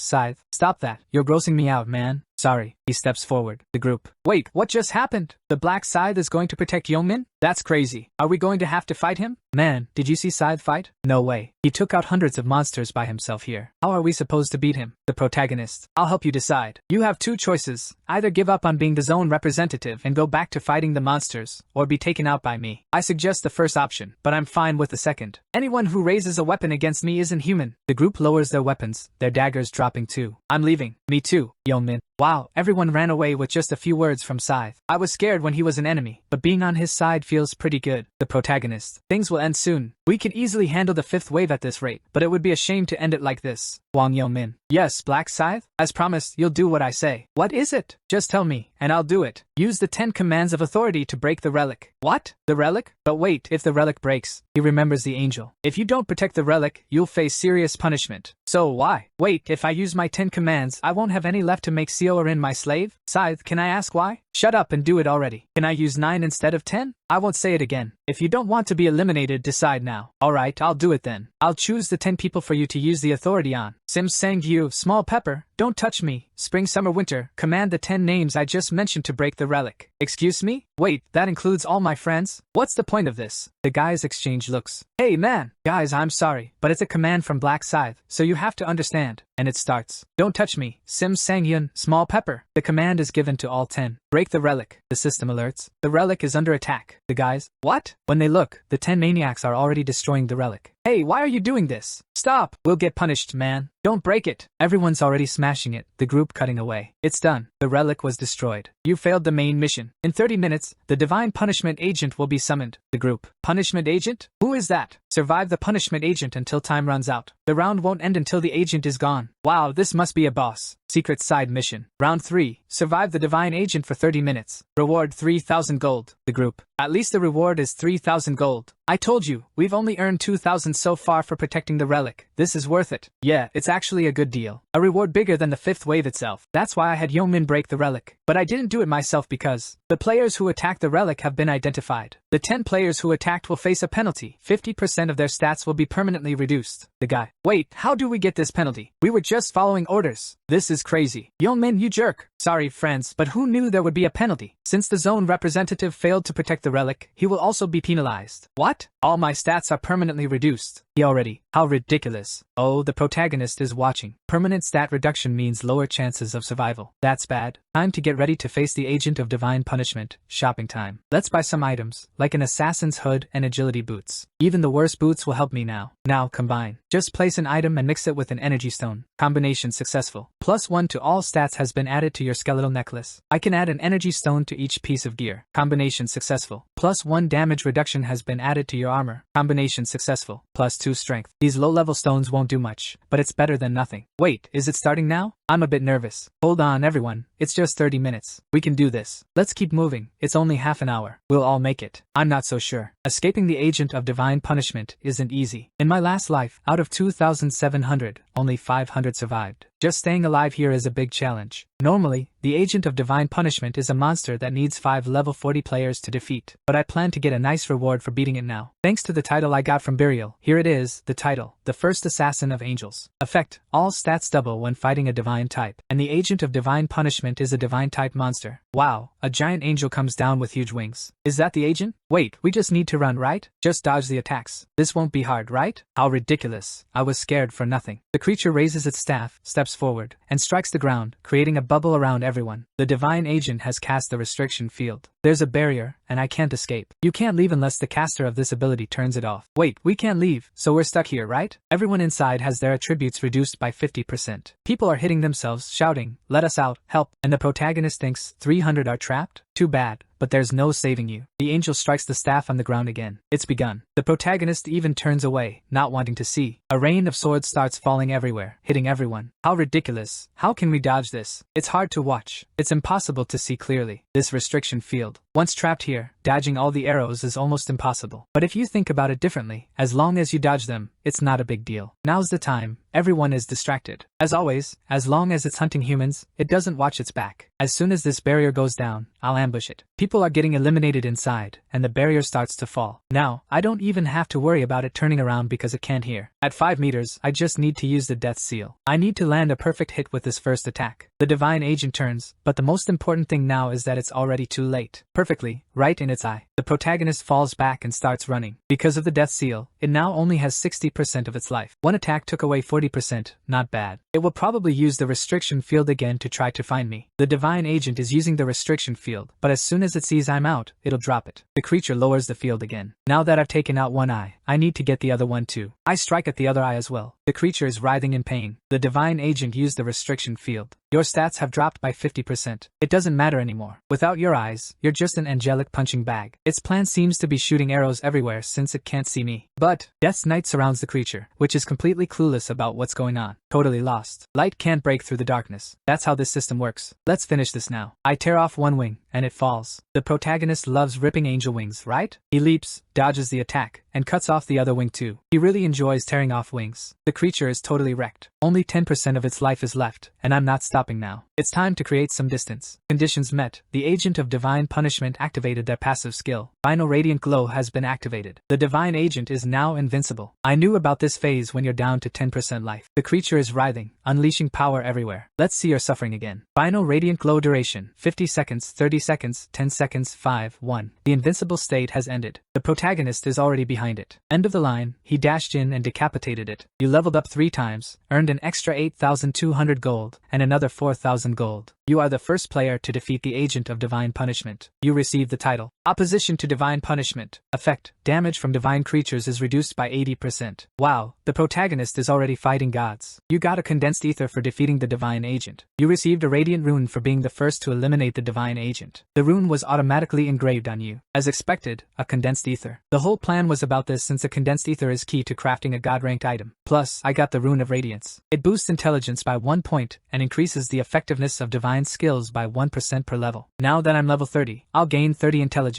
and the effectiveness of divine skills will go up by 30%. At least I won't need to spend points on intelligence for a while. Everyone finished the side quest and got 3,000 gold as a reward. Guys, it's over, we're alive. Thank goodness. I can't believe it. Black Scythe took down the divine agent alone. He's a monster. Incredible. The angel. You eliminated the agent of divine punishment alone? You're the first human I'm really interested in. How about an interview in the morning? Black Scythe, how did you plan to take down the agent of punishment? I'm thinking, what a silly question. I took it down because I wanted to. You knew you'd get rewards if you survived, and you still wanted to take it down? If I didn't take it down, I'd have to watch everyone else get killed. The group. Wow, so he fought to save everyone. I thought he was arrogant, but he has a good side, doesn't he? He's a decent guy. The angel. You did all this just to save your race? Humans are really strange. One moment they're fighting each other, and the next they're protecting each other. That's hard for me to understand. The protagonist. Of course, you wouldn't understand, self-centered angel. Whatever. Humans, congrats on staying alive, but it's too early to relax, because whether you survive or not depends on the outcome. Shall we check? Black Scythe, 3,600 kills. Worthless Bastards, 982. Celestial Demon, 963. These are the rankings for all zones. Now for this zone, your zone is SK45. Black Scythe is first, Sangcheol is second with 687 kills, and Seorin is third. Look, the bodyguard, and she took second and third. By the way, did she even show up during this fight? I didn't see her at all. Come on, show me. Black Scythe eliminated 3,600, but the second rank didn't even hit 1,000. Level 30? This guy is incredibly strong. Does he have some kind of bonus or what? The protagonist thinks. I have an experience bonus, but I believe the only way to get it is by ranking first in the zones. Congrats, you finished the mission as rank 1 in all zones. You ranked first in your zone. You've earned a coupon to pick an intermediate level ring for being first in your zone. A ring? Please choose one of the intermediate items. Here are the options: Wind Ring, Magic Ring, or Resistance Ring. It might look like the worst choice, but this one is the most crucial. I'm picking the Resistance Ring. Effect: +4 luck and +35% resistance to abnormal effects. It doesn't matter how strong you are if you get caught in control effects. Plus, resistance to effects can't be boosted with stats, so it's better to get this early. Now for the next part, you can choose one of the special rewards, +50% to stats for round 4, 4,000 gold, or info about round 4. As expected, there's no more experience boost, since from round 4 on, it's not about monsters anymore. So I'll go with option 2, gold. Anya, now humans, you're all happy here, but did you see the messages? Rank 1225 is the cutoff line. The guys say, Anya, wait, I think there's been a mistake in the system. Please check it again. Seriously, I took down so many monsters. There's no way my rank is that low. Why are the bugs talking? You should be wiped out if you couldn't even stay in this rank. She snaps her fingers, and they disappear. And with that, we finish round 3. Seorin wakes up in bed. I'm back. Thankfully, I made it through round 3. Not only that, I even got the summoner class, fairy summoning. Look at this, it's a really amazing fairy. These fairies acted as shields, and my bodyguard kept everyone busy. Thanks to them, I got through the 3rd round safely. I can't believe it, I ranked 3rd. Wow, this energy stone I got as a reward. I wonder if the Black Scythe will like it? The protagonist will definitely love it. If there's one thing he grabs when he sees a woman, it's an energy stone. Yeomin shows up, throwing a lamp against the wall in anger. Damn it, that Black Scythe. Penalty applied, your stats are permanently reduced by 50%. Ugh, damn it, if I'd known this would happen, I wouldn't have volunteered. Bastard. He sees his phone ringing. Damn, I'm really in trouble now. Incoming call from Kim Sung-han. He answers, Hey Kim Sung-han, are you crazy, man? You idiot, do you realize the mess you've caused? What are you talking about? I didn't do anything. Stop acting innocent. You know everyone's been messed up because of you. How can a leader betray his friends with this power? You call yourself human? I had no choice. I would have been eliminated by the Black Scythe if I hadn't done it. Then you should have been eliminated. What? It would have been better for you to be eliminated than to betray your friends. Damn you, it wasn't fair to me either. Didn't you see I lost my stats for being the representative? So what? You took advantage of your friends. None of this would have happened if you weren't so greedy. You're a traitor, Kim Sung. Don't ever call me again. In real life or in the other world, I don't know you anymore. If I see you, I'll lose it and beat you up. He hangs up. What did I do that was so wrong? I'm a victim too. I'll talk to my other friends. We'll handle this jerk. He starts calling his friends. No one answers. Everyone blocked him. You jerks. Fine. Friends? I don't need any of that. I'll live my life the way I always have, alone. What did he say? That he'll eliminate me if he sees me again? Let's see then, huh? You want a piece of me? Let's see. I dare you to cross me. I'll take you out. The next day, at the Imperial Hotel. Come in, Department Chief. You survived again, huh? I just got lucky, sir. Round 3 must have been tough. Are you okay? Yes, sir. Maybe because the monsters were weaker, I didn't struggle much. What's your current level? Did you get a class? Yes, sir. I'm level 11, and my class is Knight. Rin is also at the same level, but her class is different. She's a summoner. A summoner? I don't think that's a common class. I was surprised too. After her class change, she called some fairies that kept using protective shields. We were able to hunt easily because of that. That's awesome. Why don't you stay close to the actress Rin? If you're interested, you could even go out with her. Go out with her, sir? What do you mean? I'm just saying, if you two are close, it'll be easier to find out her weaknesses. I'm not saying you have to marry her. Wait, you want me to try dating her? I'm just joking. It's been a while since I've seen that look on your face. You don't have to do it if it's too much. I get it. It's just that Rin doesn't seem to like me much. I feel like a failure, useless, worthless, a virgin, a coward, and shy. What are you saying? You're a responsible guy. She still treats me formally. She calls me Mr. Bodyguard. Is that so? Anyway, what's the urgent message you wanted to share? First, I want to say sorry. But why? I didn't finish the mission you gave me. I couldn't help Black Scythe or deliver the message. You must have your reasons, right? Yes, what happened was. And then, it seems he explained everything. So, the agent of divine punishment seems like a tough target. Did Black Scythe take it out? Yes, sir. He took it down by himself with amazing skill. It's like he already knew how to win. Black Scythe doesn't seem like someone who needs help. So, he really does have skills beyond what we can imagine. So strong that I feel embarrassed for thinking I was strong just because of the Black Knight's rune. Black Scythe, I want to meet you if I ever get the chance. Well, since you had your reasons, I won't blame you. I'm sorry, sir. Enough of that. What's the update on tracking those bandits? The main one is called Hwang Youngmin. Assuming that's his real name, there are many people with that name in Korea. But if he's in his 20s and lives in Seoul, how many does that narrow it down to? 5 people? Where are they located? The detective from the agency said it will take at least a month to find all their homes. A month? Then we won't find him before round 4. Yeah, but there's no need to rush. We can wait a bit. How much gold have you collected so far? About 10,000 gold. You're halfway there. The shop has a skill called tracking. Once you gather 20,000 gold, buy it. Alright, sir. I got a bit distracted, so I forgot to tell you that last month a shareholder bought a lot of shares in your company. Which company? You mean my company? The Celestial Demon Consultancy, the one you're focusing on. Wait, what percentage of shares did they buy? Sir, don't be shocked, but they bought 31%. Hold on, a single person bought 31% of all the shares? Yes, I even questioned it when I saw the monitor. Wait a second. The Celestial Demon Consultancy is worth 900 billion won. If they bought 31%, that's a 280 billion won investment. Does one person have that much money? Could it be some rich person I don't know? Or is this about my siblings? Well, if they invested 31%, it means they want to be involved in management. Head of department, give me the contact info of this major shareholder. Meanwhile, the protagonist is looking at his phone. Soon, he'll call me. I need to act important since I'm now a major shareholder. Brother, what level are you? His brother bursts in. Why are you asking me that out of the blue? There's this guy in my class who's acting all high and mighty. He keeps saying his brother is a high level, that he's class level 11, and so on. Level 11? Don't worry, I'm at a higher level. Really? What level are you, brother? What should I say? If I tell the truth, it might make things complicated. 12. Really? Wow, you must have a class then. Of course. What's your class, brother? What is it? Secret. Come on, man. There are no secrets between brothers. Now get out of here. Alright. The phone rings. Here he comes. Hello? Am I speaking with Mr. Ryu Min? Yes, who's calling? Greetings, I'm Ma Jianrock, the CEO of the Celestial Demon Consultancy. The protagonist thinks, I'd better act a little confused at first. The more clueless he thinks I am, the less he'll suspect me. Yes, hi. Hello? Last month, you put a lot of money into our company, right? Yes, what's up? Well, you're now the main owner of the Celestial Demon Consultancy, and I want to meet you face to face. Can I take you out for lunch? Sure. How about Friday this week? The protagonist thinks, Friday? That's when I get the rune of inner thoughts. I have plans on Friday. How about Saturday instead? Sure, let's meet on Saturday. Just as I thought, he called. The Celestial Demon Consultancy is important to him because he wants his dad's approval. He can't ignore a major shareholder in his company. Before I meet him, I need to gather the runes. There are many ways to get runes. You can find them in certain spots, specific rounds, or as special rewards. They can also drop from bosses and rarely from normal monsters. But not many know you can get runes in real life. The rules for a rune to appear are pretty complicated. Jang will be here soon. His real name is Jang Seokyeon. I won't forget that name because he kidnapped my brother. I still remember his voice. Do you want to save him? You'll have to pay for that. Tell me things others don't know. What do you mean? How would I know? Stop laughing. I know you went back in time. How does he know that? Curious about how I know. I have the rune of inner thoughts, and I used it to see your brother. I also know your thoughts. Since that day, I've wanted revenge against him from my 11th regression until now. I don't feel emotional about it anymore. I just want the rune of inner thoughts before he does. The man walks in, carrying someone. Today, in this place, he throws the girl to the ground. I'll take it out for you. But don't scream, okay? Do you get it? She begs. Please, please don't hurt me. What's this? Is that all you can say after I let you go? Try something else, like I have a kid, I'll pay you. I don't want to hear this whining. Sorry. Why are you saying sorry so much? Is it because I gave you a weird look that day? I really am sorry. Exactly. Why did you do that and now you're here saying sorry? I felt awful that day, you know? 2 nights ago. I need a girl today. Which one of these will help me forget my problems? What a nice body. Oh, where is she going? He follows her and goes in first. Ow, my eye. I can't see. Who are you? I don't know what happened, but he comes out with her all limp. I love this thrill of doing wild things. My life was so dull before that I wouldn't have cared if I got eliminated. But the rune of luminescence makes me glow and blinds my opponents. It's the perfect rune for fun. He walks into the shop. Welcome. She's really cute, isn't she? I'll have an iced Americano, please. Sure, that'll be 5,001. Oh, are you working part-time here? I always come here, but you're not the usual worker I see. So you're a regular? I didn't know that. All the other part-timers left. The world is changing a lot. Yeah, that makes sense. In a world where you can be eliminated anytime, who would stick with a part-time job? So, are you the owner? That's right. How old are you? You look really young. I'm 32. So you're not a player? No, thankfully. I see. Can I have your number, pretty girl? I like you. What? What's wrong? Why do you look like that? Do you hate my face that much? What? You're disgusted by my face just because I have a few marks, aren't you? That's a terrible feeling. I'm not drinking this awful coffee. Give me my money back, you filthy woman. Here. He grabs the money from her hand. Bitch. Looking down on me just because I'm not very handsome and you're a bit pretty. You'll pay for looking at me like that. He hits her on the head, and we're back. I'm sorry. You know you can't judge people by how they look, right? I know. I won't do it. I'm not sure. This doesn't feel genuine. He pushes her to the ground. You think I don't see through you? You're just acting to get out of this. Please let me go. But didn't you want to say sorry? If you really want to apologize, why not pay me back somehow? She, feeling anxious. No, it was my mistake. No, don't move. You don't move. Wait, I thought we were alone. Is he a detective? Who is this guy? Dude, stop cursing. You'll be swearing a lot soon anyway. What's up with this guy? What's with that huge scythe? A white mask? Hey, you crazy person. Do you think this is a place for cosplay? Apparently, you still don't get it, do you? Does this look like a toy to you? He releases her. Smoke starts to rise. What the? Is that real? Are you a player? You're really dumb. What do you think? The protagonist glances at the girl. Get out of here now, miss. This is your only chance. Hey, who said she's leaving? The protagonist rushes at him, landing several hits. He falls down. Whoa, that one even hurt me. The man groans in pain. The protagonist says, didn't I tell you you'd be cursing soon? Then he looks at her. Go now. Leave him to me. Thank you. She runs away. Alright, now it's just us. Ready to start the game? You jerk. I'll take you down. I'll kill you, you. Is that your attitude? It's no fun if I take you down while you're giving up. You son of a. How can you keep smiling like that? He dodges. What's going on? How is he avoiding so easily? The protagonist says, I can't believe you're still using a goblin dagger. He spins the scythe. Oh man, that was precise. That thing's sharp like a factory blade. A limb gets sliced off. Does it hurt? Because I haven't even started yet. The guy looks down in shock. The protagonist disappears, reappears, and slashes again. Look at you, all scared. Man, at this rate, he's going to kill me. If I want to survive, I need to blind him. He activates his power. Now I'll take you down, you jerk. But then he looks at his stomach. What's happening? Why isn't my power working? The protagonist thinks, shine all you want. Inside the night of death, no light is allowed. I knew you'd try that, so I activated my skill early. Not that it matters. Even without the night of death, I'd have already slashed your wrists and heels. He strikes his legs. Man, this scythe is crazy sharp. What is this? It cuts like butter. The poor guy now looks like a Minecraft character. His fingers gone, turned into cubes. Dude, you're a demon. Why are you doing this? Why? The protagonist delivers another slash. Why? We eliminate pests because if we let them live, they cause chaos. You psycho! Let's see how long you can keep that attitude. Blood, blood, and more blood. What's this guy's problem? Why all this anger? This is so unfair. It hurts too much, man. Maybe I should just end it myself. He starts biting his tongue. The protagonist stops him. Hey, wait. Are you really thinking about biting your tongue before I take you down? Do you really think I'll let you escape like that? I won't let you die until you're begging for it. Damn, man. This guy's a psychopath. He wants me to kneel and ask for death. Please, I need to stop this pain. Just kill me. What did you say? Kill me, please. Are you sure? Please, man. You must be wondering why I'm doing all this, huh? After all, we're complete strangers. But actually, it's not like I don't know you. I've met you before, you know? He knows my name? Wait, don't tell me. You know that woman? No, I have nothing to do with her. Then how? You kidnapped my brother and threatened me to give you some information, or you'd kill him. But I didn't. Of course not. That's because this is something that will happen in the future. None of this has happened yet. But for me, it's something from the past. If I hadn't gotten involved, you'd have received the rune of inner thoughts. Inner thoughts? Yeah, there's a hidden rune here. Do you know what you need to do for it to appear? The person needs to hear the real voice of someone else. Real voice? Yes, a voice that comes from the heart, honest and true. If I hadn't shown up, you would have heard that woman, and she would have begged for her life in her real voice. Then, you would have gotten the rune of inner thoughts and gone on to do even worse things. I've seen it happen many times before. Plus, you've already done 12 bad things and are a horrible person who deserves to die. If I deserve to die, just kill me. No, I won't touch you. What? What do you think I've been doing? I'm just waiting for you to die on your own. Man, what's going on? I just asked him to kill me. It hurts too much. He doesn't want the rune, huh? Then why won't he let me talk? I'll speak from my heart. Please, the protagonist. You're curious why I'm not letting you talk, right? It's because I'm testing the rune of inner thoughts. Sorry, but I've already got it. Don't you remember? You already sincerely begged me to kill you from the start. That's when the rune reacted to your true voice. You made someone use their true voice, which activated it. You found the rune of inner thoughts hidden here. The rune will automatically be added to your body. If you watch your target, you can faintly read their inner thoughts. It only works within 30 meters. I was just testing it, and it seems to work. The guy thinks, damn, you got what you wanted. Now just kill me. No, I'm not going to kill you that easily. It wouldn't be fair to your victims, you awful demon. After a while, the guy disconnects. He's dead. There are no witnesses, but I need to clean this up. Using the bonus abilities and the skill I learned, Erase Traces effect erases all evidence from the scene, including bodies, blood, fingerprints, and footprints. This works perfectly. It's best to leave nothing behind. Now that I've got what I wanted, it's time to like this video, everyone. Then our protagonist shows up in the morning, wearing that nice suit. His brother asks, "Are you going on a date? Who's the girl?" The protagonist replies, "Why would it be a date? You don't usually dress like this, you sly guy." He says he's just meeting a business partner. The brother, worried, thinks, business partner? What's he planning? Getting into investments now? Man, this brother is. But what if he loses all the money? Dude, he already made $1 billion for you. Isn't that enough? The protagonist, noticing his brother's worry, tells him to chill. Don't you trust your brother? His brother gets excited, saying of course he does. Who else would he trust? Then the protagonist says, wait here. The other players are going to start acting dangerously soon. His brother replies that he heard about this. On the news, they're saying many players are using their powers for bad and that all countries are struggling to handle it. The protagonist says, unfortunately, that's how it is. As long as you meet the requirements and clear the stages, you get stronger. Soon, there will be a time when players start enslaving powerless people, and I need to become unstoppable before that happens. And of course, build my reputation as a reaper. As he leaves, he tells his brother, be careful out there. His brother is curious about the job, but the protagonist says it's a secret. I'm curious. Tell me. The protagonist replies, I'll tell you soon. Stop whining. Stay here and eat something, man. The protagonist is now in front of a huge gate. Just like a football team has a home advantage, this is the Osun Group's hotel, so it's all his turf. No one knows about that guy's ties to the Osun Group, so this is info only the protagonist has. And our boy is going to take a chance, using this info to seem more important. For now, though, he needs to act as clueless as possible. He walks awkwardly to the reception desk. I'm here for a meeting. At the counter, right? She asks. A meeting with the president of the Heavenly Demon? The protagonist responds, yes. Okay, wait over there. He'll be here soon. Thanks. Still all awkward. Perfect. I need to act nervous and look around like everything is new to me. Wow, this place is amazing. Until, are you Mr. Ryu? Whoa, this is it. When he sees him, look who it is. The guy recognizes him, right? It's you? The protagonist says, yeah, I'm the one who delivered the rice cakes to Seorin. The man apologizes for not being polite. Shocked, he thinks, this guy doesn't even look 20, and he invested 280 billion? Something's off. The protagonist quickly realizes, this guy is going to be suspicious of me. But it makes sense, given how much money he has at this age. Acting casual, he says, well, we don't know each other. I didn't expect the president to live so close. The guy replies, no, don't get it wrong. I'm not the president. Of course, the protagonist knows that. He's just playing along. The man introduces himself as An Sang-cheol, the head of the department, and says the president will be here soon. For now, let's go inside and wait for him. The protagonist sits down calmly, and the man shuts the door. He then picks up the phone to call the president. President, I've met him. There's no way. This guy is way too young. He couldn't have invested all that money alone. Someone else must be helping him, so be careful. The protagonist picks up on everything right away. It wasn't a coincidence this guy talked to him first. He's probably passing on info. No way someone as careful as the president would be late. And there he is, arriving. Hello, I'm Ma Jianrock, president of the Celestial Demon Consultancy. He greets the protagonist. Nice to meet you, I'm Ryu Min. He tells the protagonist to sit down, and has the department head sit next to him. The protagonist finds it strange. He's including Sang-cheol in the meeting without asking him first? Looks like he's up to something. Jianrock suggests they eat before talking business, saying he prepared Korean food and hopes they like it. Dude, you're in Korea serving Korean food. It's not a big deal. The protagonist keeps up his act. Wow, everything looks so fancy. This hotel is really nice. I'm glad you like it. At this, Ma Jianrock starts to relax, thinking, this guy is so young, and with that attitude, I doubt he earned 280 billion alone. Someone's helping him, or he's working for someone. He starts to wonder who sent him. My brothers? My uncle? I need to find out. He tells the protagonist he was surprised by his arrival. I never expected such a young shareholder. How old are you? The protagonist replies, I'm 20. Giant Rock, surprised. 20? I'm 29. It's nice to meet someone around the same age. The protagonist says, it's nice for me too. Then Giant Rock gets straight to the point. How did you make so much money at your age? Are you from a rich family? The protagonist thinks, wow, he's direct. Not at all. I was just a regular student until recently. Until recently? What do you mean? Didn't you see the news? What news? You didn't hear about the guy who won the lottery 4 times in a row? Giant Rock, I heard about that. The protagonist reveals, that's me, the 4-time lottery winner. Wait, hold on. What? You're that Ryu from the news? That's right. Giant Rock, skeptical. Wait a second, something's off. The article said the total winnings were around 60 billion. How do you have 280 billion? The protagonist responds, I invested in Bitcoin. It almost sounds like a joke. Bitcoin? Just like that? Exactly. Giant Rock continues, wow, that's impressive. But still, what made you risk 60 billion on Bitcoin? I wouldn't have the guts. Even Sang Chio adds, kid, you're really lucky. The protagonist replies, none of this was luck. Sang Chio then mentions, didn't you say in the news that you saw the winning numbers in a dream? The protagonist interrupts, it wasn't a dream either. The two men are shocked. The protagonist looks at them, thinking, this is the only way I'll earn Giant Rock's trust and get him on my side. He says, this is the first time I've told anyone this, but I have the rune of future sight. Giant Rock, confused, asks, what's that? It's a rune that lets me see a few years into the future. In other words, I'm a prophet. The two are quiet, clearly impressed. Giant Rock can't believe what he's hearing, while Sang Chio thinks the protagonist is crazy for saying something so wild in the meeting. Giant Rock asks, are you serious? The protagonist replies, why would I lie? So, that's how you won the lottery? Exactly. That's also why I invested in Bitcoin. Thanks to my ability, I knew how to grow my money. The protagonist lays everything out, leaving them amazed. Giant Rock, curious but careful, asks, can you show me something that will happen soon? The protagonist wonders, does he know? To predict what's next, I'd have to have experienced it already, right? Does he already know this path? He claims he can read the guy's thoughts, so predicting his next move should be easy. But to negotiate well, he needs to set some limits on his ability. Our protagonist, the king of lies, continues, sorry, but I can't use my ability whenever I want. It kicks in at random times. Giant Rock seems to buy it, especially since he thinks such a strong ability must have some limits. At this moment, Giant Rock thinks of something. Mr. Ryu, is that why you put 200 billion into the company? The protagonist replies, yes. I believe the Heavenly Demon consultation will grow a lot in the future. That's why I invested. Giant Rock asks, how much will it grow? Hey, you'll be listed on the Kospi in 6 months. No problem. Guys, I found out that Kospi is the Korea Composite Stock Price Index, meaning the company is top-notch. A happy smile appears. He's shocked at how amazing it'll be if this is true. Not only will I get my father's recognition, but I'll also secure the director position. But he hesitates. Wow, I got too excited. Silly me. What a mess. That info made me laugh, and I don't even know if it's true. The protagonist threw out the bait, and the guy took it like a starving man. The protagonist plays his next card, saying that for the guy to succeed, he'll need to completely change the business model. Sang Chio bangs the table, saying, that's a crazy demand. How can we change our business style now? It'd be easier to change the company's name. Giant Rock, calm down, man. The protagonist adds, it's true, if we're changing the business, we might as well change the name too. The guy raises his voice. What are you talking about? The protagonist, unfazed. You think I'm joking? Both of you are players, so you should know this. Revealing a rune is a big loss. Still, I chose to show mine to you. The protagonist continues. As an investor and partner, I just want the company to grow. Otherwise, why would I have invested 280 billion? But for you to succeed, you'll need to work with me. Sang Chio starts sweating. Sir, you can't really believe this guy, can you? The protagonist says. Looks like you don't trust my ability. Sang Chio admits. Honestly? No. The protagonist pushes back. Do you know why I moved to that penthouse? Sang Chio stumbles, unsure what to say. Giant Rock asks, wait, the penthouse? What does that mean? Sang Chio blurts out, this guy moved under Seo Rin's place, this sly bastard. The protagonist explains, I did that when I got the rune of future vision. Giant Rock isn't happy to learn this now. Sang Chio is completely shocked. I didn't know this guy mattered. I thought he was just a random person. Giant Rock starts thinking harder. If it happened in January, it was before he invested in Bitcoin. He moved near someone connected to the company he'd later join. That's impossible unless he knows everything that will happen. Or maybe he just knows I'm Seo Rin's sponsor. The protagonist sees them whispering and realizes he needs to push harder. You don't believe me, do you? How about this? This hotel we're in is yours, right, President? You're the eldest son of the Osun Group, and the Heavenly Demon consultation is a secret business made just for your father's approval. Or am I wrong? Sang Chio stands up angrily, demanding to know who sent the protagonist. But again, Giant Rock has to calm him down. Relax, uncle, Giant Rock calmly says. You're right about all that, but anyone among my friends would know these things. Honestly, Mr. Ryu-min, you're very suspicious. You seem like someone sent to trap me, and now you want me to trust you and change the business? You already know my answer. This all seems completely ridiculous. I want to believe in your rune of future vision. Who wouldn't want something that good for their company? But it's hard to believe, Mr. Ryu Min. Thanks for your investment, but you need to set up a meeting with all the investors to discuss this proposal. And of course, convincing them will be your job. Could it be that the main character didn't win them over? Wait, the guy was about to leave, and the main character says, hold on, sit back down. The man sits again. Do you have more to say? The main character thinks, is this really the only way? Then he says, how about I tell you about the 4th round? The man suddenly looks interested. Wait, you know about the 4th round? The main character says he saw everything using the rune of future sight and knows about the disaster that will happen. This info should be enough, right? The scene changes to Sang-cheol apologizing to Giant-rock. Giant-rock says, it's okay, you did it out of concern. Sang-cheol then wants to mention something suspicious about Mr. Ryu. If this guy can really see the future, why does he want to join us? He could easily do everything alone. Giant-rock seems focused on growing the company and making money. Sang-cheol asks, but what's his reason? The guy has 280 billion. That's more than enough to never work again. Giant-rock explains, well, you know how it is. Human greed can be endless. Sang-cheol still doesn't want to believe it, but Giant-rock argues, look, if he can see the future, we need him. Imagine if we always knew about the upcoming rounds. Not only will the company grow, but we'll also become better players. Still, Sang-cheol isn't convinced. What if he's not really a prophet? Giant-rock replies, then we just wait and see, right? The main character shared the information, though we don't hear it, to avoid spoilers. Now outside, the main character knows that when the 4th round ends, they'll be sure he's a prophet. Of course, he kept secret missions and strategies for reaching the top rank to himself. Actually, we find out, he told them that the 4th round isn't about killing monsters, it's a battle between players. You can't let your guard down for a second. Wow, that's all he said? Still, he believes it's enough to prove he's a prophet. After this, their trust will change. They'll want to treat him well and try to protect him. After all, it's way better to have a prophet on your side than as an enemy. The main character takes out his phone and thinks, now that I'm the prophet, will I have to keep this up in the future? First, he thinks about reaching out, but doesn't decide. Next chapter it starts with our waifu. It's been a while since we've seen her, and we missed her. She's waiting for cars to pass when a fancy car stops. Why is that crazy person stopping here? Who is it? It's Daddy's ride, and he's inviting her. Come with me, partner. She walks over confused. Hey, what's this about? Is this your car, babe? Seriously, get in. I'll take you for a ride. And she just says, okay. They zoom off down the road. She's amazed, saying it's her first time in a car like this. The main character says it's his first time too. He's never had such an expensive car. She asks, wow, how much did it cost? He casually replies, 900 million, not much. She exclaims, what do you mean, not much? You could build a ton of convenience stores with that. He says, it's just that, compared to what I won in the lottery, it's not much. She remembers, oh right, you won 60 billion. Our worlds are so different. But isn't this kind of like a date? Exactly, it is. She feels shy. The main character says he needs to confess something. She's almost bursting with nerves. The main character calms her, saying it's nothing weird. She's still ready to jump out of the car and hide from embarrassment, but nervously asks, alright, what's the confession? The main character starts, you know how I told you I saw the numbers in a dream, right? Yeah, so? That was a lie. It wasn't a dream. I got the rune of future sight, and as the name says, I can see the future. Maybe that's why my class is prophet. She responds, wow, that's awesome. Isn't that a special class? He replies, yeah, I think so. She's thrilled. Thanks for sharing that with me. The main character says that since she told him her class, it's only fair. She replies, but I didn't share my rune, and you told me about yours. So I'll share mine then. The rune I got is the rune of protection. For every 10 people within a 10-meter range, it makes a thin shield around you. So if there are 5 people, you get 5 layers of protection. Pretty cool, right? For someone in a support role, you can get up to 10 layers of protection. She feels good sharing this with him. But then she asks, why did you bring this up out of the blue? He says that keeping it a secret would be heavy, and he thinks she wouldn't believe what he's about to say unless he told her this first. She's puzzled. What do you mean? Apparently, he also told her about the 4th mission and warned her to be very careful. She needs to stay super alert around the nearby players. She's all excited. Oh my god, he told me first. Does this mean he has feelings for me? Wait, what? You want feelings from him? She even said it would be nice? Seriously. Back at home, he thinks, wow, she likes me, huh? I never knew that. Now it makes sense why she's so nice to him. It's a bit surprising, but it's a good way to make her another ally. Plus, she'll believe the prophecies more easily. Wow, protagonist, always planning, competing like it's life or death. Well, it is. After that, he rested, and time flew by. It's already April 31st at 11:55. Before entering the other world, he bought another epic item of the day, the shadow gloves. These gloves are covered in shadows and can't be seen at night. Weapons you hold also become see-through. Wow, it's like being partly invisible. Man, now what he said is true, right? With his Knight of Death ability on, the weapon will also be invisible. He's getting super strong, as if he wasn't already. His brother shows up and says, it's time, man. Are you sure it'll go well? He replies, I'll only know once I'm there. Hey, you said you're a prophet. Do you know what'll happen in the 4th round? He answers, knowing and knowing what to do are two different things. His brother, always worried, says, you have to survive, no matter what. Man, don't make problems where there aren't any. Are you trying to mess me up before I even get there? Bye, see you later. The 4th round is the round of death. Oh, look at that poor guy again. What a disaster. All his stats are permanently cut by 50%. He had to betray the person he looked up to, and in this round, he has no command power. So how is he going to win here? The guy is anxious, looking around, scared of his so-called friends. He's betrayed everyone. But most of all, he wants to know, what kind of place is this? What kind of mission happens in a totally empty area? It's like they're lab rats stuck in a box. Oh, he's already eyeing our protagonist. Look at that jerk. I knew he'd be here. He's suspicious. He finds it strange that the protagonist used other players to destroy the relic and without hesitation, took out the prosecutor of retribution. He's thinking if I had the power, I'd have taken him out by now. But right now, there's nothing he can do. To stay alive, he'll have to play along. And here he comes. Hey there, Mr. Black Reaper. What's up, man? He walks over smiling and says, the deal from the last round still stands, right? The protagonist. What deal, you crazy person? In exchange for me being your subordinate, you protect me. He cuts him off. No, I don't need you as a subordinate anymore. The guy's shocked. What? Why not? I know you don't have command power anymore. What's the point of a representative without that? Plus, most players have already moved on, so you're pretty much useless now. Now you're just a walking target. A target? He's stunned. He looks around to see if anyone is watching him, but the protagonist tells him not to worry too much. In the end, everyone here is a target, and there probably aren't many people who want to take you down. Really? You think they won't come after me? The protagonist explains, by now, everyone has probably figured out that being the regional representative isn't always a good thing. Considering the risks and how much you're hunted, it's not worth it. The guy mutters to himself, that's true. I need to get rid of this title fast. Oh, here she comes, looking amazing, totally in waifu mode. He's not a fan of it. He's shy and annoyed. It's the first time I've seen him like this. She walks up to our guy. Hello, Mr. Black Reaper. Hey, Sang-chil, do you remember us? The main character says, of course I remember. Sang-chil goes on. You saved us from that bully. We want to thank you again. Glaring at the guy, the man gets annoyed. Me, a bully? Chill out. The protagonist thanks them and says they don't need to meet again. Wow, the protagonist is cutting off friendships just like that. Sang-chil mentions that the president of their group also sent his thanks. The protagonist cuts in again, saying he doesn't care about that. But Seo-Arin steps up with a gift, saying she wants to show her appreciation. Please take this. The protagonist is surprised. Once again, something unexpected is happening. She says, I don't think my words are enough. Just wanting him to accept it. Being greedy, he takes it. Well, arigato, I'll take it. I have no reason to turn down such a good item. She blushes a bit on her upper right cheek, the part we can see. She hesitates, wondering if he'll like it or get mad at her for giving him a useless stone. But now, the protagonist knows she doesn't realize the value of this crystal. If she did, she wouldn't have given it to him. The guy next to her thinks he has something similar. The protagonist wonders, wait, does he also have an energy crystal? The guy keeps thinking, I think mine was a black and gold strength stone. The protagonist is shocked. It's a super rare item, much harder to get than a magic crystal, and right now, it's impossible to get one on purpose. Now curious, the protagonist thinks, knowing he has such a valuable item, is this good or bad luck? Seo-Arin approaches shyly. Sir Scythe, do you need a barrier? The protagonist asks, what do you mean, a barrier? She explains she got the summoner class and can put a fairy barrier on him if he wants, shyly trying to impress him. But she's quickly interrupted. Thanks, but no, I don't need it, she replies. Oh, I see. After saying goodbye, she leaves with a polite farewell. Take care, I hope you do well. Thanks, bye everyone. The other guy was already leaving when the protagonist called out. Wait a second. If you keep this up, you'll regret it, you know? Confused, the guy asks. What are you talking about? I already told you, you're a walking target. But didn't you say no one would come after me? I said there wouldn't be many, not that there wouldn't be anyone. After all, as a representative, you still have some perks. Even though a lot of people are already level 10 and have a class, there are still those who haven't. So, you're still a target for the authority of command. Do you really think none of the thousands of players would want to kill you? Then what do you want me to do? I'll help you not to be an easy target. He lights up with excitement. Really? You're serious? But it won't be for free. As payment for helping you, did you see the stones Seo-Arin gave me? If you have something like that, I'll take it. Really? He quickly opens his inventory, pulls out the item, and hands it over. Wow, just like that easy. The protagonist asks, got anything else? The guy replies, no, I gave you everything I had. But now that I've handed it over, you're going to protect me, right? The protagonist assures him, yes, I'll keep my promise. At that moment, the angel shows up just in time, laughing because everyone had gathered there, even though the number seemed to have dropped a lot. The players were puzzled about why fewer people were there. It looked like some had gotten into trouble in the real world. It would be more surprising if a player hadn't faced issues for a whole month. The angel goes on to say that now that everyone was present, she could announce the mission for the 4th round. The system shows the main mission details, which was to kill each other within 3 hours. Across all areas, areas, there were 181 million participants, and the number was still slowly rising. In this region, there were 1,042 players ready to join, and those who survived would be counted later. Everyone was confused by the idea of just killing each other, and the angel explains that they must be confused, but they should just follow the rules. They only needed to eliminate the players around them. It was meant to be that simple. To clarify, the goal of this round was to cut down the number of players by having them kill each other. Unlike previous rounds, there wouldn't be any monsters to fight this time. The players felt anxious and worried because they still wanted to level up and get stronger. One player asked the angel if, since only half would survive, it would be enough to kill just one person. Laughing, the angel says that was part of the secret. It wouldn't be fun if she revealed everything. Ryumin sighs because fun was not the right word. She was just following orders from her bosses. The angels only shared information in this cursed game. The real master of that space was someone else. The fact that the angel was hiding one specific rule meant she was taking orders from the true master. Meanwhile, the angel says they couldn't finish their missions just by killing players. Only 521 could survive, but how the ranking would work this time was a secret. Then, she adds there was one more thing. They couldn't take first place just by being the first to kill someone. With that, she wraps up her explanation and tells everyone to start fighting because they needed to reduce the numbers now. Then the countdown for the round begins, and all the players are anxious about what to do next. It seemed like they just had to focus on others and take their lives, but everyone was still hesitating. It felt wrong to take another person's life without any reason. It was a very disturbing round for them to adjust to. Youngmin thinks about this too, but he feels lucky because there were some jerks among those people he actually wanted to kill. Ryumin realizes that Youngmin was thinking about killing his friends, and Youngmin keeps smiling at the thought. In fact, it would be better for him if the players were hesitant to kill each other from the start. That way he could be unbeatable, and he planned to use that to his advantage, even without knowing where those guys were, but he would take them all down. However, Ryumin approaches, which completely surprises Youngmin because he came up quietly. He stutters nervously, asking if something was wrong, and Ryumin reminds him that he had said earlier he would help him not become a target. He was there to keep that promise, but Youngmin was confused about what he meant after he summoned his weapon. In a flash, Youngmin's head flies off and the secret mission is unlocked with the protagonist's first move. Now, the mission to eliminate the regional representative within the time limit was activated, and a random selection token for a low-level mana stone would be given. With that, Ryumin successfully completed the secret mission and received a random selection token for a lower-level mana stone. This token was rare, with an effect that randomly provided 1 to 5 low-level magic stones, but only until the next round. Ryumin feels relieved because he got the reward he wanted from the start. He killed Youngmin to get the secret mission's reward. Even if that wasn't the only reason, everyone around freezes in shock because someone just died. They scream that the Black Reaper killed him without hesitation, and Ryumin thinks that not long ago, those same people wanted to kill the president. Now everyone was pretending to be good, yelling at the Black Reaper for killing people whenever he wanted. They called him cold and inhuman, saying he was just a heartless killer. Ryumin thought they weren't entirely wrong since he had killed Jang Seokyun too. And that wasn't all. He planned to keep killing many more people until round 20. But he never killed without a reason, especially in this round, where he had to kill to survive, whether he liked it or not. The angel just smiled as she watched, and Ryumin noticed everyone was openly criticizing him. If things went well, they could get people to turn against the Black Reaper. They had a shot at ruining his reputation. If they attacked together, the Black Reaper wouldn't be able to stop them. They couldn't let him become the regional representative. That's why everyone wanted to condemn him and seize this chance, all to win against the protagonist. Ryumin smiled, seeing that everyone thought they had a chance, or at least that's what they believed, but it was a big joke. The players yelled at the protagonist, asking if he thought it was fun to act like that. He seemed like a psychopath. After what he did, he still acted absurdly. Then, the system announced that the Black Reaper had become the new representative of region ESKS 45-5. Everyone was shocked because the Black Reaper was now the regional representative. It was like giving a gun to a pro shooter. They wondered what to do next, and Ryumin asked why they weren't complaining anymore. Maybe they got scared once he became the regional representative, and he teased the other players about it. But if they were afraid of the command authority, it seemed they hadn't changed classes yet. Everyone was confused by what the protagonist meant, but then they pointed at the Black Reaper's name color, which suddenly turned red. Everyone realized it was true. His color had changed, but it seemed to have changed only for Ryumin. It should have turned neon red. In rounds like this, your name turns red when you kill someone. The more you killed, the darker the color became. The name color change showed who had killed and who hadn't. Back then, Primordial .39 took lives, and everyone turned against him, calling him a murderer. People chase murderers, not innocent players. After all, it's easier on their consciences. But those who kill murderers also become murderers and become new targets. This only encouraged players to kill each other in a never-ending cycle. Now everyone might hesitate, but this would lead to many more deaths over time. Ryumin asked what they were doing. He was sure they didn't have time to waste. Everyone yelled at the protagonist to stay put, calling him a murderer and ready to take him down. The The protagonist laughed. They were acting like he was the only one wanting to kill the regional representative. He asked about the people who went after Cho Jung-sik in the last round. It seemed they were all pretending now. It was kill or be killed. They shouldn't say they survived this long without knowing that. He told everyone to stop being hypocritical and face the reality in front of them. If they were thinking straight, they had to hold a knife, especially against those threatening their lives. Now wasn't the time to stand still. If that bothered them, then have a debate, like last time when they came back. Even if he didn't say it, they planned to fight anyway, but Ryumin wanted to push them to do it through provocation. It was too late for all of them, but if he didn't say this, they would keep wasting time. If that happened, not even 521 people might make it through. Even if it meant fighting each other, getting them to do the mission was more important than anyone's life. Everyone agreed they couldn't just stand there. As the Black Reaper said before, everyone should take action. They debated about talking it out, but it only led to an argument about being sarcastic when they just wanted to have a conversation. Another person suggests they have one-on-one duels, but killing each other shouldn't feel fair. One-on-one duels are dumb. It's like they're treating it like a game, which just gives them more reasons to fight. People get tense during the talk, and Eren nervously asks Sankyo what they should do if they really had to kill someone like the Black Reaper said. Her bodyguard answers that they definitely had to, or they'd be the ones getting killed after everything they did to survive. They couldn't care about strangers' lives, but Eren shudders at the thought. Sankyo agreed with Ryumin, so he thought it was best to quickly decide what to do. That's because murder isn't nice, and Eren points out he talks like it's not his first time. Changing the subject, the bodyguard says he's just thinking about the situation. Then, Eren asks who they should kill, and Sankyo says they should let the vibe of the place decide. All around, players are yelling at each other, trying to pick who to kill and saying murderers are the best targets. They should focus on people whose name colors changed, but they didn't want to use one person to decide that. It ends with everyone wondering if they should kill the Black Reaper after everything, but they didn't know how to take down a level 30 person. Still, they were sure they couldn't kill him even if they all teamed up to try to catch Ryumin. And everyone argues because if the protagonist hears it, but it's clear Ryumin can hear everything, and he clicks his tongue. Everyone argues that life is valuable. They shouldn't kill anyone, not even murderers. They agree that if they killed someone, they'd just become murderers like him, and everyone wonders what they could even suggest. Someone would have to die for others to live, but they should stop arguing, and just agree to kill each other then. People wonder how to spot the criminals, maybe ask for their records if needed. That suggestion only makes someone else mad enough to start throwing insults. They yell at each other and even think about killing each other right then. The fights heat up and everyone wants to lash out. Another person sarcastically tells them to stop talking and just fight, and someone else complains that this person is trying to start a fight. People like him are the ones who stir things up and just watch from the sidelines, the worst kind, true jerks who just observe. Soon, people start pulling out their weapons, ready to clash. They've lost patience with each other. Ryumin sighs at how messy everything has become. They keep talking, but there's nothing they can do to calm the tension. Still, there's no need to worry anymore. It won't be long before they start killing each other. Someone else steps up, asking everyone to be realistic, and suddenly everyone is shocked as they look to the side. That's because the person who should have been dead, Yongmin, suddenly wakes up, leaving everyone speechless. That was the secret rule of this round. After 10 minutes, players could come back from the dead. Yongmin doesn't get why everyone is staring at him, but it's not just him. It's like he's a zombie or some kind of supernatural being. It's all very weird. He's sure he was talking to the Black Reaper before, and Yongmin turns to the protagonist confused. Everyone screams that Yongmin came back to life like it's a miracle, and they wonder how the system could bring him back. It means those who died in this round could be revived, and if that's true, then it's okay to kill them. If everyone will come back to life anyway, then it should be fine. But one person steps up asking everyone to calm down. They can't be sure that everyone can revive, so they should take it easy and not rush. Then suddenly, someone hits the woman from behind, and the person yells that she should be the first to see if she'll live or die. The man who killed her shouts for her to come back to life because they need to fight again, while everyone around is still shocked from the new death. But since the woman didn't return, everyone started to worry, and someone suggested waiting because she probably wouldn't come back to life right away. After thinking about it, they remembered Yongmin hadn't revived until about 10 minutes later. So, they decided to wait for the test woman to come back to life, and 10 minutes later, her body glowed, her wounds healed, and she revived. Everyone was confused as she got up and stretched like she had just woken up from a nap. But then she quickly stopped and demanded to know who attacked her from behind, and he stepped forward to speak. But before he could harm her again, a third person killed him first. It seemed like everyone could come back to life after 10 minutes, and all the players felt a bit dizzy. Even though they could resurrect, they still thought murder was a terrible act. However, people often got caught up in the moment and showed their true selves after a while. Soon, everyone started giving in to the pressure and killed many others around them, no longer caring about the consequences. The players fought each other, and those who revived got angry at their killers and sought revenge. They attacked the ones who had killed them to make them feel some of the pain they went through, and they kept fighting to the death since they would come back anyway. At this point, hundreds of players were battling like stray dogs. This was basically the start of a real battlefield, and Ryumin got ready to move. Suddenly, they noticed the Black Reaper approaching and killing multiple people at once with his scythe. In response, people began preparing to attack him together, hoping to take the chance to kill Ryumin. But the protagonist had no trouble taking them all down, it wasn't possible to ambush him with his presence detection. Around them, others were enjoying the non-stop killing. It wasn't an exaggeration to say the fourth round was perfect for someone like him. He killed without hesitation. With the absorption rune, this situation was like a feast for him. Considering the color of his name, he guessed he had killed about 10 people. He would need the removal ability a few times after this. The man was really enjoying the situation. He could hardly believe his stats increased every time he killed another player. It was the most amazing thing he'd seen. He knew his stats could go up when killing monsters, but didn't expect the same for players. He had the absorption rune, which increased accumulation when killing enemies, and once full, it granted a random attribute. So, he kept killing non-stop, again and again. Now it seemed like he had gained a lot of accumulation points, probably due to the levels. They were around his level, and the accumulation increased a lot, and he wondered what would happen if he killed the Black Reaper, curious about how much he'd gain. It might be possible to fill the entire bar in one go, and even get an immediate attribute. But it didn't matter now. Who knew what could happen if he messed with that guy? For now, he planned to take down those other players and level up even more. He mentally apologized as he killed. It wasn't personal, but he was still smiling the whole time. He even laughed because this really helped relieve his stress. He hadn't been able to hunt properly because of that other guy until now. This round was made for him to take advantage of others. No one else benefited from killing players. But his stats were increasing, and he could get even stronger, and his absorption rune kept rising. Above all, his prey kept coming back to him, looking for revenge after being killed. And he wondered if there could be a better chance than this. He couldn't even count how many he'd killed so far. He needed to kill as many as possible to reach the top and wondered where to go next. Suddenly, the Black Reaper appeared in front of him and announced the Night of Death. That surprised everyone because suddenly everything went dark while they were all busy fighting. And beyond that, Ryuman's scythe turned clear, but they needed to watch out for the attack coming their way. His head flew off before he even realized what happened, and the protagonist acted without thinking. As the Black Reaper, he should have dodged instead of charging in so recklessly. Meanwhile, everyone was clashing swords, trying to take each other out while Yongmin just stood by. Next to him, he noticed a girl waking up and was surprised because she revived. It seemed people really could come back to life after 10 minutes. He smiled because it was great. They had set everyone up to fight, and now he could get back at those who betrayed him. That made him laugh, ready to take them all down, and he searched for Kim Sunghan to finish him off personally. Finally, Yongmin spotted Kim, laughing because he was a fool for being scared of just one penalty. Yongmin charged at Kim, who froze and turned in shock, but Yongmin quickly punched him in the face. Kim flew back and writhed on the ground after the hit, but Yongmin grabbed him by the collar to inflict more pain. He had said before that he would kill him if they met again, and Yongmin dared him to try it now. After beating Kim with his fists, Yongmin sighed because it felt good to get revenge. Now he was ready to find the others and take them down too, without any hassle. If there was a hell, it probably looked like this. A battlefield where everyone was constantly trying to kill each other. A killing field filled with nothing but deadly intent, and it made Erin a bit anxious as she held her bloody weapon. Next to her, Sankyol asked if she was tired, and she stammered that she was fine. It was just that her mind felt worse than her body. Sankyol could handle the life or death situation, but the real worry was how Erin would cope. If her mind got too bad and she couldn't function, he didn't know how he'd face the director later. Suddenly, someone grabbed her hair and raised their sword to kill Erin while she was distracted. But Sankyol was quicker and jumped in to save her, blocking the attacker's sword and facing him. After stabbing the man, Sankyol told Erin to finish him off, and even though she hesitated a lot, she finally did it. Despite everything, Erin managed to do what was asked of her, even if she was shaking the whole time. She asked how much longer they had to keep this up, and he replied it would be about 1 more hour. Erin felt like just watching the battlefield and hearing the sounds was slowly breaking her inside. She still didn't understand why everyone was so eager to kill each other like this, and Sankyol noticed she was just too weak. It seemed like she was acting like the delicate flower she was, and he said if she was tired, she should take a break. After all, she had killed about 50 people by now, and Erin agreed that should be enough. Sankyol thought that would be enough to get her on the scoreboard, so she could leave the rest to him. Erin thanked him, but it was Sankyol who wanted to thank her. Now he didn't have to carry someone else anymore. He could focus completely on his own score and keep fighting, and about 10 minutes were left until the end of that round. With that in mind, Ryuman felt that the 4th round was always the toughest, but he couldn't afford to miss any possible rewards, especially those for first place in all regions. That was really important. He needed to keep moving forward and reach the 20th round no matter what. There was no way to know how strong the final boss would be, so he had to get as powerful as possible to avoid any issues. So Ryuman kept chasing after everyone, who always screamed in fear when they saw the Black Reaper nearby. However, some were relieved at this point because they weren't killed. Ryuman thought there was no need to kill someone who had already killed once. That's because in the 4th round, ranking wasn't based on how many people were killed. You couldn't keep killing the same person over and over. It was important to kill a variety of different people. Even if you killed someone 50 or 100 times, it would still count as just one kill in the end. This meant he shouldn't have been killing like that other crazy guy who kept going after the same victims. The same went for Youngmin, who kept beating up the people who had hurt him over and over. It was shocking that Youngmin was killing his 3 old friends in the same spot repeatedly. It must have been tough for them to survive that round, and Youngmin even hit their bodies while yelling at them to come back to life faster. If Youngmin killed them right after they respawned, they wouldn't be able to get back at anyone else. There was only 1 minute left now. Time was running out, and Ryumin needed to use it to score as many points as he could. He had killed a lot of people, but couldn't remember those he hadn't seen yet. At least Ryumin could picture their faces and plan to take out the ones he couldn't recall. Time was short, so he had to act fast, and the protagonist quickly finished them off with his scythe. Suddenly, a barrier surrounded all the players still standing, and the angel laughed, asking if they had enough fun. It seemed like they had killed others just like them. There was no way that could be enjoyable. The angel knew it, and was just teasing them. She sighed at the sight of all the blood. The place was a huge mess, but she congratulated them for doing a good job at killing each other. She wanted to bring back those who were killed before they checked the scoreboard. Ryumin knew she was pretending to save their lives, but really, the system was doing everything for her. Then, everyone came back to life, and those who had lost body parts healed quickly. Youngmin's former friends yelled at him because they had been killed multiple times and wanted revenge. They shouted that Youngmin was even worse than Cho Jungsik, but Youngmin just smiled because they were all fools. In the middle of this fight, the angel told them to be quiet. Any human who spoke would have their head blown up. With that, all the players went silent, and she smiled because they finally stopped talking. Now that they were all together again, they could check the results. But first, they had to see the secret mission for that round. The players were surprised to learn there was a secret mission this time too, and the angel laughed because it was obvious there would be one. She even called them fools. The secret mission was revealed, to eliminate the regional representative within the time limit. They were shocked to see that, and the angel laughed, agreeing that's exactly what they were seeing. Only one person completed the secret mission in their region, and that was the Black Reaper, who did it from start to finish. Now that they knew, they all realized that Ryumin had killed Hwang Youngmin right at the start. This was a real problem. Becoming the regional representative in that round was just a bonus. If they had known, they would have gone after Youngmin from the beginning, but the protagonist got ahead and ended that chance before anyone else. Meanwhile, Youngmin was still shocked to find out that Ryumin had really killed him. Now he had nothing to rely on. He didn't have the authority commands that came with his temporary ability before. All of that was gone. Earlier, the protagonist had said he would help him avoid being a target, but Youngmin realized too late that the protagonist also took his title as representative in the process. Then, the angel said they could stop and look at the final results. Everyone must be curious about how the ranking was decided. She explained that they were ranked based on each person's unique kills. Even if you killed the same person several times, it only counted as one kill. Everyone was shocked to hear that. It seemed like it hadn't been about killing as many as possible from the start. The angel laughed, calling them fools for thinking it could be that simple. Anyway, she snapped her fingers so they could check the results right away, and the system showed the ranking again. As expected, the Black Reaper was in first place with 722 kills, followed by Stupid Idiots and the Celestial Demon from all regions. The Black Reaper also won in his region, followed by Little Baby Bird and Ansenkyo. The angel laughs when she sees the Black Reaper took first place again, but Ryumin stays serious as he looks at her. Players around him whisper about his new record. He killed 700 people, which was shocking. There were only about 1,000 players, and Ryumin managed to take out around 70% of them by himself. It was crazy. The angel praises him for achieving this alone. It was really impressive. She thinks he deserves a reward for it, and Ryumin gets congratulations from the system for finishing first in his region and overall. As the top player in his region, he gets a rare armor ticket, and as the top player across all regions, he gets a special reward chest. A rare armor ticket is a good item. Ryumin needed new armor anyway, so it was great. Then, the system asks him to pick one of these armors: the shining bronze armor, the bloodthirsty assassin's garments, or the robe of shadows. He picks the second one, the bloodthirsty assassin's garments, a rare armor with strong effects. The assassin's garments still smelled of blood but gave special abilities. Next is the special reward, and Ryumin has to choose between a 50% attribute boost for the 5th round, 5,000 gold, or info about the 5th round. This secret mission would have a big reward but be very hard. Given the challenge, the attribute boost would be super helpful, so he quickly chooses the first option. The angel then tells everyone to check their rankings. Everyone knows the minimum rank to survive in their region is 521. Those below that will be eliminated, and the angel starts getting ready to cut the players. Suddenly, some players start glowing and beg the angel to wait. They are scared they might actually die this time. They don't want to lose their lives and plead with her. Everyone is begging for mercy, and Youngmin feels relieved because he made it, just barely. While everyone screams for help, Erin covers her ears to block out the noise while her bodyguard watches her. After a bit, the cries fade, and the system announces their spirits will return to their bodies in the real world. The 5th round will start on May 1st, 2023, and they say goodbye to all the players for now. Meanwhile, in the real world, Section Chief rushes to talk to the president, who is lying in bed. The president sits up, asking why An is there. He doesn't remember calling anyone, and explains that Kyung wasn't responding, so he hurried over, apologizing because everything was chaotic. He thought something might have happened to the president, and the president asks what could have happened. Laughing, he says and seemed to think he was going to die in the 4th round. He hadn't even seen the final results yet, and admits he saw them. Kyung finished in 3rd place, but he's still worried because it was such a tough round. Kyung sits up, saying that's why he went straight to bed when it ended. He was completely worn out. That makes sense to him since he killed 433 people. If they count the ones he killed multiple times, it's way more. He gained several abilities, but it's still shocking because the Black Reaper is truly a monster who doesn't seem human, and suggests he should join the special forces. If they thought of someone with that level of skill and confidence in South Korea, that's what he should be, in his opinion. Then, Kyung goes quiet, thinking about the Black Reaper. The more he thinks about him, the more incredible he seems. No matter who he is, it would be easier to advance by teaming up with someone like him. He should ask the Prophet about the Black Reaper soon, and then praises how the Prophet had said the 4th round would be exactly like this. He was a bit doubtful before seeing it for himself, and the president agrees he felt the same way. The 4th round wouldn't be about killing monsters anymore. It would turn into a massacre. Hearing this from Ryumin made Kyung tense. It would be a harsh situation where players would turn on each other, so he had to stay alert. And then asks what they should do about it, but Kyung doesn't get what he means. He wanted to know about the Prophet Ryumin, and asks if Kyung thought they should team up again from now on. Kyung agrees it's clear. He was a major investor with about 31% of their shares, so he didn't have much power there. Honestly, the company's future was really in his hands. Then An asks if he means he would completely change the company's plans, as he suggested. The president replies that it was the only way for the company to grow. Plus, they needed him on their side, and Kyung says they shouldn't underestimate the Prophet. It didn't matter how old he was, and they couldn't let their pride get in the way. Even if he did something they didn't like, they should keep working with him. That was the only way to gain all the benefits of a true prophet like Ryumin. And agrees with the president, saying he would be careful about how he treated Ryumin from then on. With that, he decides they should reach out to Ryumin right away and say that if he's free, they'd like to throw a celebration party for surviving. He also tells him to invite his family and to call the actress Seo to join the gathering, and asks if that means inviting Aaron to dinner, and Kyung agrees, saying a celebrity could be very helpful. Meanwhile, Ryumin met with Min, who greeted him with relief because he looked fine after everything that happened. She asks why he called her out of the blue just to eat. He replies it's just a celebration for surviving, no need to worry too much. She responds that if it wasn't too much trouble for him, she thought she could enjoy being spoiled a bit by her rich friend that day. In the car, Min thanks the Prophet because she could prepare for the 4th round thanks to him. He asks if she ever thought he might have been lying to her from the start, but she says that's impossible. There's no reason for him to do that, and Ryumin smiles, thanking her for trusting his words. Then Min asks why he's thanking her when she should be the one grateful. If he hadn't told her she needed to kill at least 30 people, it would have been over for her. But Ryumin feels she didn't really need to thank him. Even if he hadn't told her that, Min Julie would have survived because of her protection rune. Also, her will to live was stronger than it seemed. He thought that unlike Aaron, she wasn't a delicate flower. Maybe she was more like a weed that just kept growing. So Ryumin takes her out to eat, and she thanks him for it. Still, Ryumin laughs because Min always thanks him, but she feels a bit nervous. She wasn't sure if she could really enjoy this after killing someone. Min only came because Ryumin called her, but eating felt too much. He asks why she isn't eating, and Ryumin worries she might end up consumed by guilt. Min stutters that she wasn't that hungry, and he asks if it's because she killed someone, which makes her go quiet. Then Ryumin tells her not to feel guilty about it. She shouldn't blame herself too much. It was necessary to survive, and even if Min agrees, it's still complicated. It wasn't just her. Everyone else was in a life or death situation, and even with Min insisting on that, Ryumin tells her to stop. If she keeps thinking like that, she'll just end up feeling bad about herself. He asks what would happen to her family if she didn't wake up. After all, they all had families waiting for them. Thinking about that, Min realizes that if she didn't wake up, her father would probably be very worried. Finally, Min agrees with him. She hadn't been thinking about her family, and maybe that's what got her this far on her own. So Min thanks the protagonist, who says it's no big deal. He just wanted her to enjoy the meal and forget her worries. They eat, and she compliments the food, saying it was really tasty. She felt the stress from the 4th round fade away. Later, Min thanks him for the meal, and Ryumin is surprised because it's the first time she used his name. Min laughs when she realizes it, asking if she can call him by name like that, and he says yes. Ryumin notices she's in a good mood. Now he can get to the point, so he finally tells her why he called her there that day. He wanted to share information about the 5th round, and she freezes in shock because he was able to see the future so quickly. He explains that the 5th round will be much tougher than the previous ones, and all the regions will come together. Min is surprised to hear about the regions, and he continues explaining that they were once separate, but now they will unite as one. She asks if that means they can meet this time, and Ryumin agrees, but the 5th round isn't just about that. They will meet in the 5th round, since they'll be in the same area. He's sure she'll try to find him, but he needs to find her while hiding his identity. So Ryumin asks her to listen to what he has to say. As he mentioned before, the 5th round will be quite tricky. There's a chance they might not make it through this time. But but there's a way they can use, and Min asks what it is, and he says it's about the Black Reaper. She should find him and ask for his help. That definitely surprises her, and she asks if the Black Reaper is the same guy who's ranked first in all the regions. Ryumin agrees, but Min is still scared at the thought of asking the Black Reaper for help in the 5th round. The protagonist explains that it's not really about asking for help, but working together with him during this round. She'll need a temporary alliance with him. That's how she can survive if she wants to pass the 5th round. Min wonders if he would really team up with her, considering the Black Reaper is level 30 and she's much weaker. Ryumin replies that her ability is a buff. The Black Reaper would also need something like that. It could be a mutually beneficial relationship. The girl agrees that it would be great to finish the round with help from someone like that, but she's still unsure. Min admits she's worried. She doesn't know if the Black Reaper would accept her as an ally since she only has a small buff. Ryumin thinks it's not so small. In fact, she's amazing, and assures Min that the Black Reaper will definitely work with her. Not just in this round, but in the next one too. He's seen part of the future, so she shouldn't stress. Hearing that makes Min feel a bit better, and she thanks Ryumin again for always sharing important info. He replies that it's fine, it's the least he can do as her friend, so Min asks if he could reach out his hand for a moment. She feels she needs to offer something in return, so she also extends her hand to give something to the protagonist. He smiles at her, thanking Min for her words. He knows she doesn't want to owe anyone. Now she can go home and use that. All of Ryumin's attributes increased by 50% because of a skill called Blessing. His current kill count is 100 out of 100. All of his attributes can now be boosted by 100% thanks to the Slaughter Rune. With the effect of Min's Blessing and the bonus from the Slaughter Rune after killing 100 worms to activate it, his attributes are pretty high. He opens his status window to check things, finding, to his surprise, that he has reached 84 luck. He thinks he can expect some good things with that much luck, so Ryumin draws a card from the system. It's a random selection token for a Lotur Mana Stone. If it were a normal person, they'd be hoping for good results because of the luck influence. But praying wasn't for them now, and the angel wanted to start a new game. On the first day of each month, for 20 rounds, humans would be sent to a new dimension. And so the game began. That's how it all started. Even though Ryumin didn't know, he felt sure that a god was behind it all. No one else could pull 1.8 billion people into a deadly game without being something like that. There was definitely a god behind this. A god who treated humans like toys. If he ever got to the point where he could earn a wish after finishing the 20th round, Ryumin wanted that god to be destroyed. So, he uses the random selection token and gets 5 Lotur Mana Stones. The protagonist was surprised to see that because 5 was a big number, it seemed like cursing the gods worked well. Now Ryumin could start combining. First, he decides to merge the 2 red Lotur crystals. This gives him a red Lotur Mana Crystal. When combining mana crystals of the same rank and color, it results in a better crystal. With the purple crystal he got from Eren and the one from the token, he combines them to get a purple Lotur Mana Crystal. Now, by combining the crystal with an item, he embeds it in the assassin's hood, adding 2% damage. Now he could combine all the other items, so the Shadow Gloves got 2 more points in all attributes. The Resistance Ring gained 2 more points in luck, and his Cunning Long Boots also got 2 more points in agility. He separates the Dark Blue Mana Crystal from the Hunter's Armor. The Bloodthirsty Assassin's outfit got 1% damage reduction. With that, he used all the mana crystals he had. It was definitely worth getting the boost after sharing the information. Now he could get ready to meet Ma Kyunglok, and when he left his room, he ran into his brother Won to chat. He tells him how he was invited to a party as a partner, and would start working with him soon. Won knew he was talking about the company Ryumin invested in, the one with the Osen Group's successor as president. Won gets worried, asking if he should really go to a place like that, and Ryumin smiles because the president himself said he could bring his family, so it would all be okay. Suddenly, there's a knock at the door, and Won stands up shaking, because they probably came to pick them up. The two go to the door and see Ian, who greets them, saying he was there to take them to the dinner location. Won recognizes him because they had seen him before, and Ryumin explains that this was his brother, to which the man apologizes for the late introduction. He says he is section chief in Sanchel. They had probably met before in different situations. Won agrees and takes the card offered by Ian, who says that even though he already apologized to Ryumin, he still asks for forgiveness from Won for his rude behavior before. This party was an apology, and he hoped it wouldn't be a hassle. Then he led them outside because the limousine was ready. They head to Ma Kyunglok's hotel, and soon they meet Ryumin, though Won was nervously shaking beside him the whole time. The one who came to greet them was Kyung himself, smiling as he saw Ryumin was alive and relieved about it. The two greet each other, and Kyung asks about his brother, and Ryumin says his name was Won, his younger brother. Kyung greets Won and introduces himself as President Ma Kyunglok from Celestial Demon Consultations. The boy gets so nervous meeting the president that he uses the wrong hand to shake his. Putting that aside, Kyung asks if Won was a player too, and he quickly stutters that he wasn't. The protagonist explains that he was only 14 years old, and Kyung comments that it was indeed lucky to avoid playing a deadly game just by 1 year. He was almost jealous of Won, and Ryumin mentally laughs at that kind of comment, thinking differently. Then the president guides them through the hotel. Even if it was simple, the party was set up in the best way possible to welcome them. They arrive at the place where a chef and a large table full of tasty dishes were waiting for them. Won was amazed by how fancy the place looked, and Kyung pointed out that he must be pretty hungry. He Even if it wasn't a lot, he thought they could be happy with what was ready. One got worried that Kyung was making fun of him, but Ryumin smiled and invited him to join them. Then Kyung suggested they eat first, but suddenly someone opened the door to the room. When he turned around, One was surprised to see Aaron. She had also been invited to dinner. They exchanged looks, but Aaron ignored Ryumin while Kyung stood up, realizing she had finally arrived. She apologized for being late because she had to go to another actor's funeral. The president said he understood she must have been busy, but more importantly, this was the company's top investor he had mentioned before. Kyung introduced Ryumin formally, and Aaron turned to introduce herself as an actress. However, she recognized the two brothers as the ones who had given out rice cakes when they moved in. Ryumin confirmed it was them, and Aaron smiled, realizing her neighbors were big investors, which was awesome. Still, she was surprised because he looked younger than her but was already a major investor. It felt like the president was joking. While One got tense trying to respond, recognizing Aaron right away, Ryumin tried to calm him down. He realized One probably didn't know about the connection between Ma Kyung-lak and Seo Aaron, and must have been shocked by her sudden appearance. But more importantly, One's reaction was pretty normal since Aaron was seen as beautiful. It seemed like he should show some interest too, so Ryumin pretended to be at least a little interested in Aaron. That caught Kyung's eye. After all, he was young, so it showed that even the prophet was still a guy. Inviting Aaron to the event was a smart move, and he asked her to sit down, knowing she must be hungry too. She didn't need to feel pressured and should just enjoy the meal, so they all sat down to eat together. Then, Kyung asked the investor if the food was good. He had told his chefs to be extra careful. Ryumin agreed it was tasty, and Kyung asked One if he liked it, which made the boy nervous, but he quickly nodded. It was One's first time eating like this, and the president smiled, glad to know it was delicious. It was a good idea to have the chefs put in extra effort for their two guests. Kyung noticed that Ryumin didn't have other family members and asked why he only brought his brother to dinner. The protagonist said their family was just the two of them. Their parents had passed away a long time ago. Kyung apologized for asking, feeling like he had touched on something too sensitive. He wondered why he asked such a dumb question. Now the nice atmosphere was ruined. Nervous, Kyung thought he should stay quiet until the mood could get better through conversation. Then, it was time for dessert, and Kyung felt someone should try to lighten things up. Mentally, he hoped Aaron would look at them for a moment, but she was too busy drinking. Then, he suddenly stood up and asked to talk to Aaron, and even though she was surprised, she agreed. They stepped outside, and Kyung started talking to Aaron, first asking if she liked the food, and she said it was good. Then he looked at her intensely, asking if she thought he invited her just to feed her. Obviously, he had invited her to help create a good vibe, yet she had stayed completely quiet. So Aaron apologized. She thought she was just invited to a party, and Kyung sighed because that wasn't his only reason for inviting her. He asked if the section chief hadn't told her who Ryumin was, and Aaron guessed he must be a big investor. He agreed that he was a major investor, but also a prophet, which shocked Aaron. Kyung explained that he was a prophet and, as she might guess, from a special group that could see the future. She should now understand they needed to keep him happy. They'd be in trouble if they couldn't find out about the next round ahead of time. That's why she should use her looks to charm the prophet and smile at him, taking advantage of those features. She needed to do whatever it took to win his heart. Aaron felt nervous and replied that she hadn't seen it that way before. But Kyung insisted that, as the president, he had given her a chance to succeed as an actress, so she should return the favor. She didn't have to worry about tricks. She just needed to do enough to lift the investors' spirits. When she stayed quiet, the president asked why she wasn't responding, and she slowly felt pressured to agree. He told them to go back, saying he would be watching to ensure she did things right. When they returned, Kyung asked if they had taken too long. They were delayed because of some business talks. It looked like dinner was over, so the president suggested moving to a different place, and Ryumin and One got ready to leave. Kyung thought he had already told the actress everything she needed to do, but she was still hesitating for some reason. Then, suddenly, One approached Aaron, nervously saying he was a big fan and that she looked even prettier in person than in her photos. This made her smile, and she thanked him for the compliments, while One asked if they could take pictures together later, only if she had time. Seeing his shy behavior, Aaron kept smiling and agreed, which surprised Kyung. It seemed like One was more interested in her, so he needed to change his plans. Kyung sent a message to shift focus and approach the younger brother first. Aaron felt bad about deceiving a fan who admired her with no hidden motives. Kyung thought that if they could win One over, the older brother would follow without choice. This way, they could get information about the next round more easily by getting closer. Soon, Kyung led them to a private room set up for VIP guests, where they could order as many drinks as they wanted. One nervously said he was still a student and couldn't drink alcohol, and the president laughed, understanding his point. He could have non-alcoholic drinks. So he told section chief to arrange special treatment and a non-alcoholic drink for student 1. When it stepped out, the protagonist mentioned that he couldn't drink either, which caught Kyung off guard. But he suggested that since Ryumin was almost of age, he could take the chance to try drinking for the first time. At that moment, moment, Ryumin asked Eren if she could step out to take a photo with his brother, and she immediately agreed. Once they were outside, the protagonist started talking to the president, asking if he really thought he was so easy to deal with. This made Kyung nervous, asking what he meant, but Ryumin asked if he had completely forgotten he was from the prophet class. Considering he could see the future, did he really think he wouldn't know about his conversation with Eren after stepping out? At that, Kyung went quiet, and the protagonist asked how they could work together like this when things were happening behind his back. So, he said Kyung should stop hiding things from him, and Kyung swallowed hard at the accusation. It seemed Ryumin had known about his talk with Eren from the start, but he didn't know how that was possible. It looked like he had also seen that new future, and the protagonist said he knew Kyung had asked Eren to try to win him over. Kyung quickly apologized if he had offended him. He just wanted them to be close friends. But Ryumin shot back that he crossed the line when he decided to use his brother instead. The president was taken aback because Ryumin really knew everything, and in the end, he bowed and apologized. He admitted to making a foolish choice and wanted to fix things so that anything that upset him would be removed. Since he was genuinely apologizing, Ryumin decided to let it go, saying he would pretend he hadn't heard what he said to Eren. This made the president grateful for another chance, and at that moment, and returned. However, Kyung immediately told him to leave, and the section chief was left confused, not understanding why. Kyung explained that he needed to talk alone with the VIP, so he asked him to guide the others to the next room. An agreement was made, and they left again, with Kyung feeling frustrated because he had hoped to use Eren to lighten the mood, but things only got worse. Ryumin asked if he wanted to know about the next round, and the president was shocked to find out that he knew about his plans. He had accepted the invitation to share details about the 5th round, but if he kept being treated this way, sharing that info and forming a partnership would be tough. Those words made the president apologize again, pleading for forgiveness for this one mistake. Ryumin said he shouldn't hide anything from him. He needed to trust him completely from now on. He also expected that Kyung wouldn't suggest how to run the company. He thought he could convince the other shareholders in the meeting. Kyung quickly agreed to do his best to keep them in check, and the protagonist smiled, promising to work hard to help the company grow. Now he would share the information Kyung had been eager to hear, and Kyung smiled. But his smile faded when Ryumin said the 5th round would be the hardest yet. But he didn't need to worry. Kyung didn't have many problems, and he asked what the mission would be. The protagonist said it was to kill 300 orcs, but it wouldn't be as easy as it sounded. Plus, all the regions would be merged. Since their numbers had dropped, the previously separate areas would now be combined.